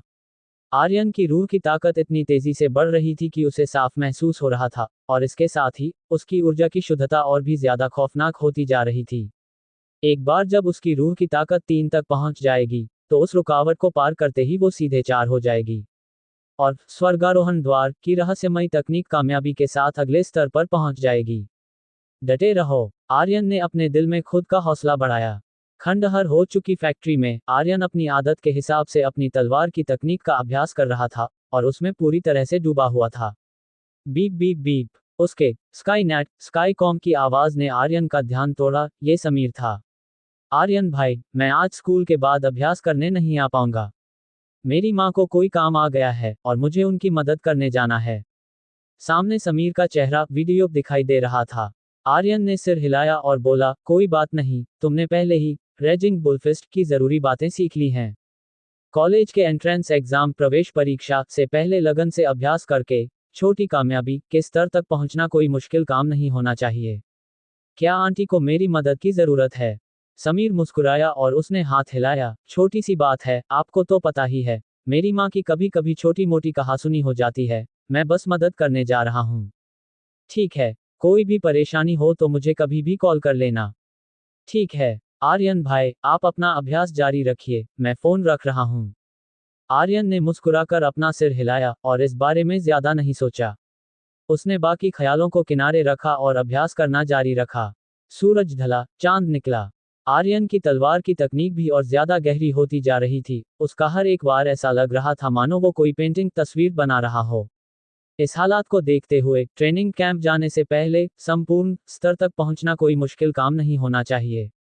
आर्यन बहुत ही खुश था। वो साफ महसूस कर रहा था कि उसकी तलवार की तकनीक के अभ्यास की रफ्तार लगातार तेज हो रही है, न कि एक जैसी है। आर्यन ने अभी अभी निकले चांद की तरफ देखा। उसका अभी लौटने का कोई इरादा नहीं था। बस 2 घंटे और। उसने अपनी ऊर्जा वापस पाने के लिए भुने हुए जानवर के मांस का एक टुकड़ा खाया और अभ्यास जारी रखने की तैयारी करने लगा। Beep beep beep. उसके स्काईनेट की आवाज ने उसे फिर से रोक दिया। ये समीर था। उसने हल्की सी मुस्कान के साथ कहा, समीर, क्या हुआ? हालांकि उसकी वो मुस्कान तुरंत वहीं जम गई। उसके सामने जो वीडियो दिख रहा था वो उसके अच्छे दोस्त समीर का नहीं था, बल्कि एक ऐसी पीठ का था जो जानी पहचानी भी लग रही थी और अजीब भी। तुम कौन हो? समीर कहाँ है? आर्यन ने ठंडी आवाज में पूछा। वो पीठ धीरे धीरे घूमी और आर्यन की आंखें सिकुड़ गईं। झांग शियातियान। हालांकि झांग शियातियान का चेहरा बहुत बदल चुका था, आर्यन फिर भी उसे पहचान सकता था। ये वही दानव योद्धा था जिसकी उसने उस वक्त शिकायत की थी। झांग शियातियान की इकलौती आंख में एक वहशी पागलों वाली खुशी थी और उसकी आवाज बहुत ही खुरदरी थी, बिल्कुल किसी रूह खींचने वाले भूत की तरह। तुम्हारे पास यहाँ पहुंचने के लिए 10 मिनट हैं, वरना तुम्हारा अच्छा दोस्त मारा जाएगा। अध्याय 70, जिंदगी और मौत का फैसला। झांग शियातियान के बात खत्म करने के बाद वीडियो में खून से लथपथ समीर दिखाई दिया। उसका सिर झुका हुआ था और उसके होश आधे जगे और आधे सोए हुए से थे। आर्यन भाई, मत आना, मत आना। उसने धुंधला सा देखा था कि झांग शियातियान आर्यन से संपर्क करने के लिए अपना स्काईकॉम उठा रहा है। समीर की ये दर्दनाक हालत देखकर आर्यन की आंखों में गुस्से का एक पहाड़ खड़ा हो गया। उसने खुद को शांत करने के लिए एक गहरी सांस ली। झांग शियातियान, मैं जानता हूं कि तुम मुझे मारना चाहते हो। हाँ, मैंने ही तुम्हारी शिकायत की थी और मैंने ही जानबूझकर झांग सेन को मारा था। तुम जो भी करना चाहते हो मेरे साथ करो। अगर समीर को थोड़ी सी भी खरोंच आई तो मैं तब तक चुप कर रहूंगा जब तक मैं बैटल किंग स्तर तक नहीं पहुंच जाता, और फिर तुम्हें बदला लेने का कभी कोई मौका नहीं मिलेगा। आर्यन का दिमाग तेजी से चला और वो तुरंत हालात को समझ गया। हालांकि उसे नहीं पता था कि झांग शियातियान को उसकी उस बेनाम अनाम शिकायत के बारे में कैसे पता चला। लेकिन अभी वो जितना ज्यादा बेपरवाह और पक्का दिखेगा, झांग शियातियान की समीर को नुकसान पहुंचाने की हिम्मत उतनी ही कम होगी। अपनी वजह से समीर के मरने के ख्याल से ही आर्यन का दिल बैठ गया और उसके अंदर जान से मारने का एक बहुत ही खौफनाक इरादा इकट्ठा होने लगा। झांग शियातियान की खुशी से भरी वो मुस्कान वहीं जम गई। उसे उम्मीद नहीं थी कि आर्यन उसे ही धमकी देगा। अच्छा, बहुत अच्छा, सच में, क्या गहरा भाईचारा है। उसकी इकलौती आंख गुस्से से भरी थी, लेकिन उसे ये भी डर था कि कहीं आर्यन सच में ना आए। 10 मिनट, मैं तुझे 10 मिनट देता हूँ। सिर्फ तू ही आएगा। अगर मुझे कुछ भी गड़बड़ लगी तो कल तुझे तेरे अच्छे दोस्त का कटा हुआ सिर मिलेगा। इतना कहकर झांग शियातियान ने ठंडी सांस छोड़ी और सीधा स्काईकॉम काट दिया। खंडहर हो चुकी फैक्ट्री। आर्यन का चेहरा बहुत ही मनहूस लग रहा था। उसने अपने दांत पीसे और कहा, झांग शियातियान, तू अपनी मौत को दावत दे रहा है। बूम! अपना पैर जमीन पर जोर से पटकते हुए आर्यन की परछाई पल भर में ही हवा हो गई और वो झांग शियातियान के बताए हुए पते की तरफ तेजी से दौड़ा। अब बहुत कम वक्त बचा था, इतना नहीं कि वो मदद के लिए किसी से संपर्क कर सके। और अगर काफी वक्त होता भी, तो वो ये जुआ खेलने की हिम्मत नहीं करता। क्या होगा अगर झांग शियातियान सच में समीर को मार दे? आर्यन चिंता की आग में जल रहा था, उसकी रफ्तार अपनी आखिरी हद तक पहुंच चुकी थी। समीर, डटे रहना। उसके दिमाग में अभी भी थोड़ी सी समझदारी बाकी थी। जिंदा बचने का अब सिर्फ एक ही मौका था कि बाहर की दुनिया को उसकी ताकत का अंदाजा अभी भी उसी मॉक एग्जाम और लोकेश के साथ हुई उस जिंदगी और मौत की लड़ाई से ही था। आर्यन को यकीन था कि झांग शियातियान ज्यादा से ज्यादा उसी के हिसाब से जाल बिछाएगा। अपने हुक्म के इक्कों को छुपा कर रखना शायद एक समझदारी भरा कदम हो। Dot dot dot dot dot अधूरी बनी हुई इमारत। झांग शियातियान ने समीर को एक बहुत ही खौफनाक और बेरहम नजर से देखा। उसने पहले ही समीर की अच्छी खातिरदारी कर दी थी, लेकिन अब वो उसे मारने की हिम्मत नहीं कर पा रहा था। क्या होगा अगर वो समीर को मार दे और आर्यन सच में न आए? हालांकि कुछ छोटी मोटी चालें अभी भी चली जा सकती थीं। थप्पड़! समीर के चेहरे पर एक खून से सना हुआ हाथ का निशान छप गया, जिससे उसके धुंधले होश जबरदस्ती वापस आ गए। झांग शियातियान ने ताना मारते हुए कहा, छोटे कुत्ते, क्लास में शियाओसेन को परेशान करने वालों में से तू भी एक था, है ना? समीर का पूरा शरीर ऐंठ रहा था। अभी अभी झांग शियातियान की ऊर्जा ने उसके पूरे शरीर को झकझोर कर रख दिया था। यह उन बेरहम और खौफनाक सजाओं से किसी भी तरह कम भयानक नहीं था। वो अपनी एक उंगली भी नहीं उठा पा रहा था, उसकी आंखों में नफरत भरी थी। अपनी ही कमजोरी से नफरत। झांग शियातियान की इस नीचता से नफरत। झांग सेन, वो कमीना, उसे मर जाना ही चाहिए था। किसने कहा था उसे कि वो एक अच्छा इंसान न बने? तुमने उसे मारा है। समीर ने अपनी पूरी ताकत लगाकर खून से भरा थूक थूका, लेकिन झांग शियातियान ने उसे आसानी से चकमा दे दिया। झांग शियातियान की आंखें खून से लाल थीं। वो ये बात बिल्कुल बर्दाश्त नहीं कर सकता था कि कोई उससे कहे कि झांग सेन उसी की वजह से मारा गया। तुझे मरना है, आजा, अगर तुझमें हिम्मत है तो अपने बाप को मार दे। समीर फुफकारा। वो पूरी तरह से टूट चुका था। एक ऐसे इंसान के लिए जिसके होश अभी अभी जगे हों और जिसने मार्शल आर्ट सीखना शुरू ही किया हो, यह उसकी जिंदगी के सारे रास्ते बंद कर देने जैसा था। झांग शियातियान ने ताना मारा, मुझे उकसाने की कोशिश कर रहा है। ऐसा नहीं होगा, फिक्र मत कर, न तो तू और न ही आर्यन यहां से बचकर जा पाएगा। मैं तुम दोनों को एक दूसरे को तड़पते हुए देखने पर मजबूर करूंगा और तुम दर्द से चीखते हुए मरोगे। मेरी निराशा और मेरा दर्द मैं तुम्हें 100 गुना, 1000 गुना करके लौटाऊंगा। झांग शियातियान ने समीर के सिर पर जोर से मारा, जिससे वो बेहोश हो गया। उसकी नजरें रात के आसमान पर टिकी थीं, जो खून की प्यास से भरी हुई थीं। आर्यन, अच्छा होगा तू जल्दी आकर अपनी जान दे दे। वक्त धीरे धीरे गुजर रहा था।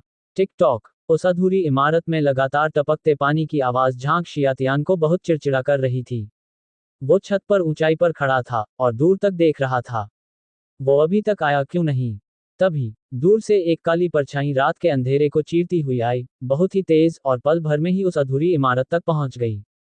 आर्यन की बहुत ही ठंडी और खौफनाक आवाज गूंजी, जो हर तरफ सुनाई दे रही थी, झांग शियातियान, मैं यहाँ हूँ, अब बाहर आ जा। आर्यन ने अपने आसपास की उस मनहूस अधूरी इमारत को देखा, जहां झांग शियातियान का कोई नामोनिशान नहीं था। वो जान से मारने के अपने इरादे को बहुत मुश्किल से कंट्रोल कर रहा था। उसकी मजबूत रूह की ताकत हर दिशा में फैल गई थी। वो इस वक्त बहुत ही ज्यादा चौकन्ना था, किसी भी तरह के छुपकर होने वाले हमले एम्बुश से बचने के लिए तैयार था। हे। अचानक एक बहुत ही खौफनाक और अजीब सी हंसी गूंजी। दूर बनी एक अधूरी इमारत की छत पर झांग शियातियान की परछाई दिखाई दी। और उसके बगल में समीर का बेहोश शरीर एक रस्सी से ऊंचाई पर लटक रहा था। ऊर्जा के सिर्फ एक हल्के से वार से ही समीर 100 मीटर ऊंची छत से नीचे गिर जाएगा, और उसकी अभी की हालत को देखते हुए वो पक्का जमीन पर गिरकर चटनी बन जाएगा। आर्यन के चेहरे के भाव बदल गए और उसने ठंडी आवाज में कहा, झांग शियातियान, तेरा निशाना मैं हूं। चूंकि मैं यहां आ गया हूं, तो समीर को जाने दे। उसके शरीर के अंदर की वो विशाल ऊर्जा पहले ही चुपचाप बहने लगी थी, और उसके हाथ में पकड़ी B grade alloy battle blade पर उसकी पकड़ धीरे धीरे मजबूत होने लगी थी।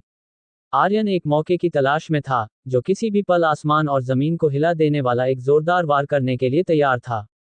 झांग शियातियान का चेहरा नफरत से भरा था। वो आर्यन से अपने इकलौते बेटे को मारने की वजह से नफरत करता था।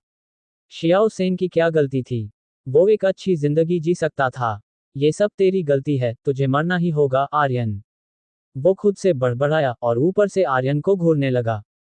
झांग शियातियान ने अचानक समीर के पैर पर लात मारी और हड्डी टूटने की आवाज आई। वो एक खौफनाक अंदाज में मुस्कुराया, अपनी आंखें खोल और अपने अच्छे दोस्त को देख, वो तुझे बचाने आया है।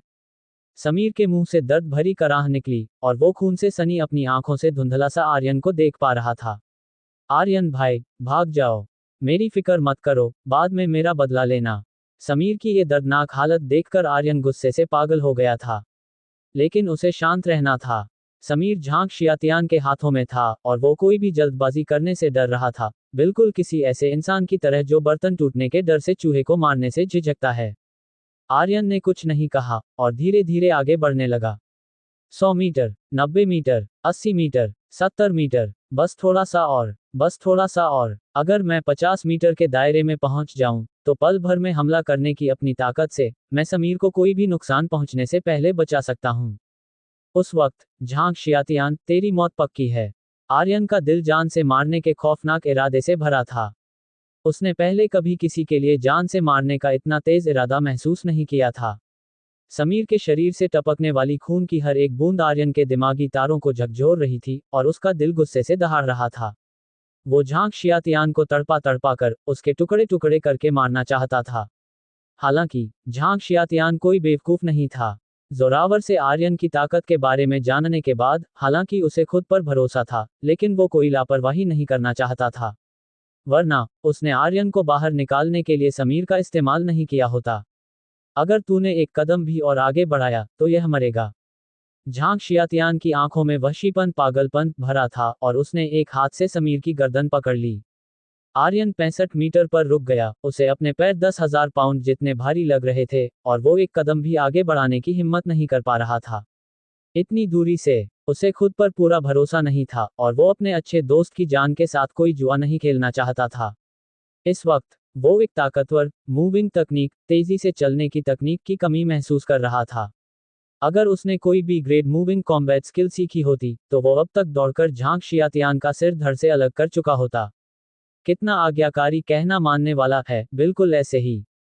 झांग शियातियान हल्का सा हंसा। अब, अपनी ब्लेड को 100 मीटर दूर फेंक दे। वो जानता था कि आर्यन की ताकत का एक बहुत बड़ा हिस्सा उसकी तलवारबाजी से आता है। अपनी बैटल ब्लेड के बिना, उसकी ताकत कम से कम आधी रह जाएगी, जिससे वो लोकेश से भी कमजोर हो जाएगा। फिर यह सच में किसी भी गलती की गुंजाइश न छोड़ने वाला प्लान बन जाएगा। मैं 3 तक गिनूंगा। 3, 2। समीर की आंखों से खून के आंसू बह रहे थे और वो पागलों की तरह अपना सिर हिला रहा था। नहीं, आर्यन भाई, ऐसा मत करना। आर्यन चुप था। झांग शियातियान सच में बहुत चालाक और बेरहम था, कोई आम दुश्मन नहीं। वूश! उसने अपनी कलाई घुमाई और B grade alloy battle blade ने हवा में एक हल्का सा और शानदार घुमावदार रास्ता बनाया और 100 मीटर दूर जमीन में धंस गई। उसमें से भिनभिनाने गूंजने की एक आवाज आ रही थी। झांग शियातियान की आंखों में एक बहुत बड़ी संतुष्टि थी। हाँ, हाँ, बिल्कुल ऐसे ही। अब, अपना दाहिना हाथ खुद ही तोड़ ले, वरना, तू जानता ही है। तू अपने अच्छे दोस्त को अपनी आंखों के सामने मरते हुए नहीं देखना चाहेगा, है ना? उसने आगे धमकी दी। वो उनके दिमाग को टॉर्चर परेशान करना चाहता था और आर्यन की ताकत को और कम करना चाहता था। लेकिन इस बार, आर्यन ने अपना सिर उठाया, उसकी आंखें बहुत ही ठंडी थीं, और जान से मारने का वो खौफनाक इरादा ऐसा लग रहा था मानो झांग शियातियान को खून की एक दहाड़ती हुई नदी दिखा रहा हो। आर्यन की आवाज बहुत ही शांत थी, इतनी शांत कि उसे खुद भी थोड़ा डर लग रहा था। मैं अपना दाहिना हाथ नहीं तोड़ूंगा। अगर समीर मर गया, तो मैं भाग जाऊंगा और तू मुझे नहीं मार पाएगा। मैं अपनी हर पहचान का इस्तेमाल करके झांग सेन की अस्थियां राख हासिल करूंगा। वो उस दिन आग में जलकर कोयला हो गया था और मैं उसकी बहुत अच्छे से देखभाल करूंगा, उसकी हड्डियों को पीसकर पाउडर बना दूंगा। तू मरेगा, कभी न खत्म होने वाले दर्द में तड़प तड़प कर मरेगा। तू जानता है कि मुझमें वो काबिलियत है। झांग शियातियान के चेहरे के भाव अचानक बदल गए। आर्यन का यह अंदाज किसी भी तरह से एक 18 साल के लड़के जैसा नहीं था। झांग सेन उसकी हमेशा के लिए रहने वाली कमजोरी था। उसने सिर्फ झांग सेन के शरीर को आग के समंदर में गिरते हुए देखा था, जो राख में बदल गया था, लेकिन वो कोई जुआ खेलने की हिम्मत नहीं कर सकता था।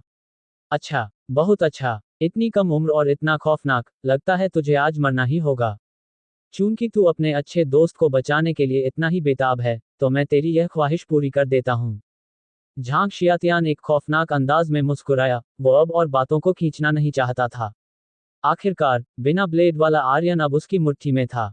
उसने समीर को, जो किसी फटे पुराने खिलौने की तरह था, पकड़ा और उसे आर्यन की तरफ फेंक दिया, जबकि वो खुद किसी चील की तरह अपने पंख फैलाकर नीचे की तरफ झपटा। वो एक बहुत ही खौफनाक दबाव के साथ नीचे झपटा। उसके भेड़िए जैसे पंजों से खून के प्यासे लाल रंग की चमक आ रही थी। साफ था कि यह किसी खौफनाक जानवर की कोई कुदरती जादुई ताकत थी। समीर को बचाने के लिए उसे यह भारी वार पक्का झेलना ही पड़ेगा। इस पंजे से बचने के लिए समीर पक्का वहीं मारा जाएगा। वो क्या चुनेगा? झांग शियातियान की आंखों में एक ताना था, आर्यन, अब निराशा का स्वाद चखना शुरू कर।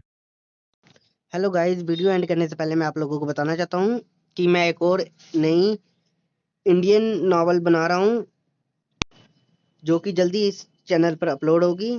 तो इस चैनल को जल्दी से सब्सक्राइब कर लेना। और हमारे टेलीग्राम चैनल पर 15 से भी ज़्यादा स्टोरीज कंप्लीट हैं और 5 से ज़्यादा ऑनगोइंग चल रही है। जिसको प्रीमियम ज्वाइन करना है वो मुझे टेलीग्राम पर कांटेक्ट कर सकता है। और आप लोगों का थैंक यू इतना प्यार और सपोर्ट दिखाने के लिए।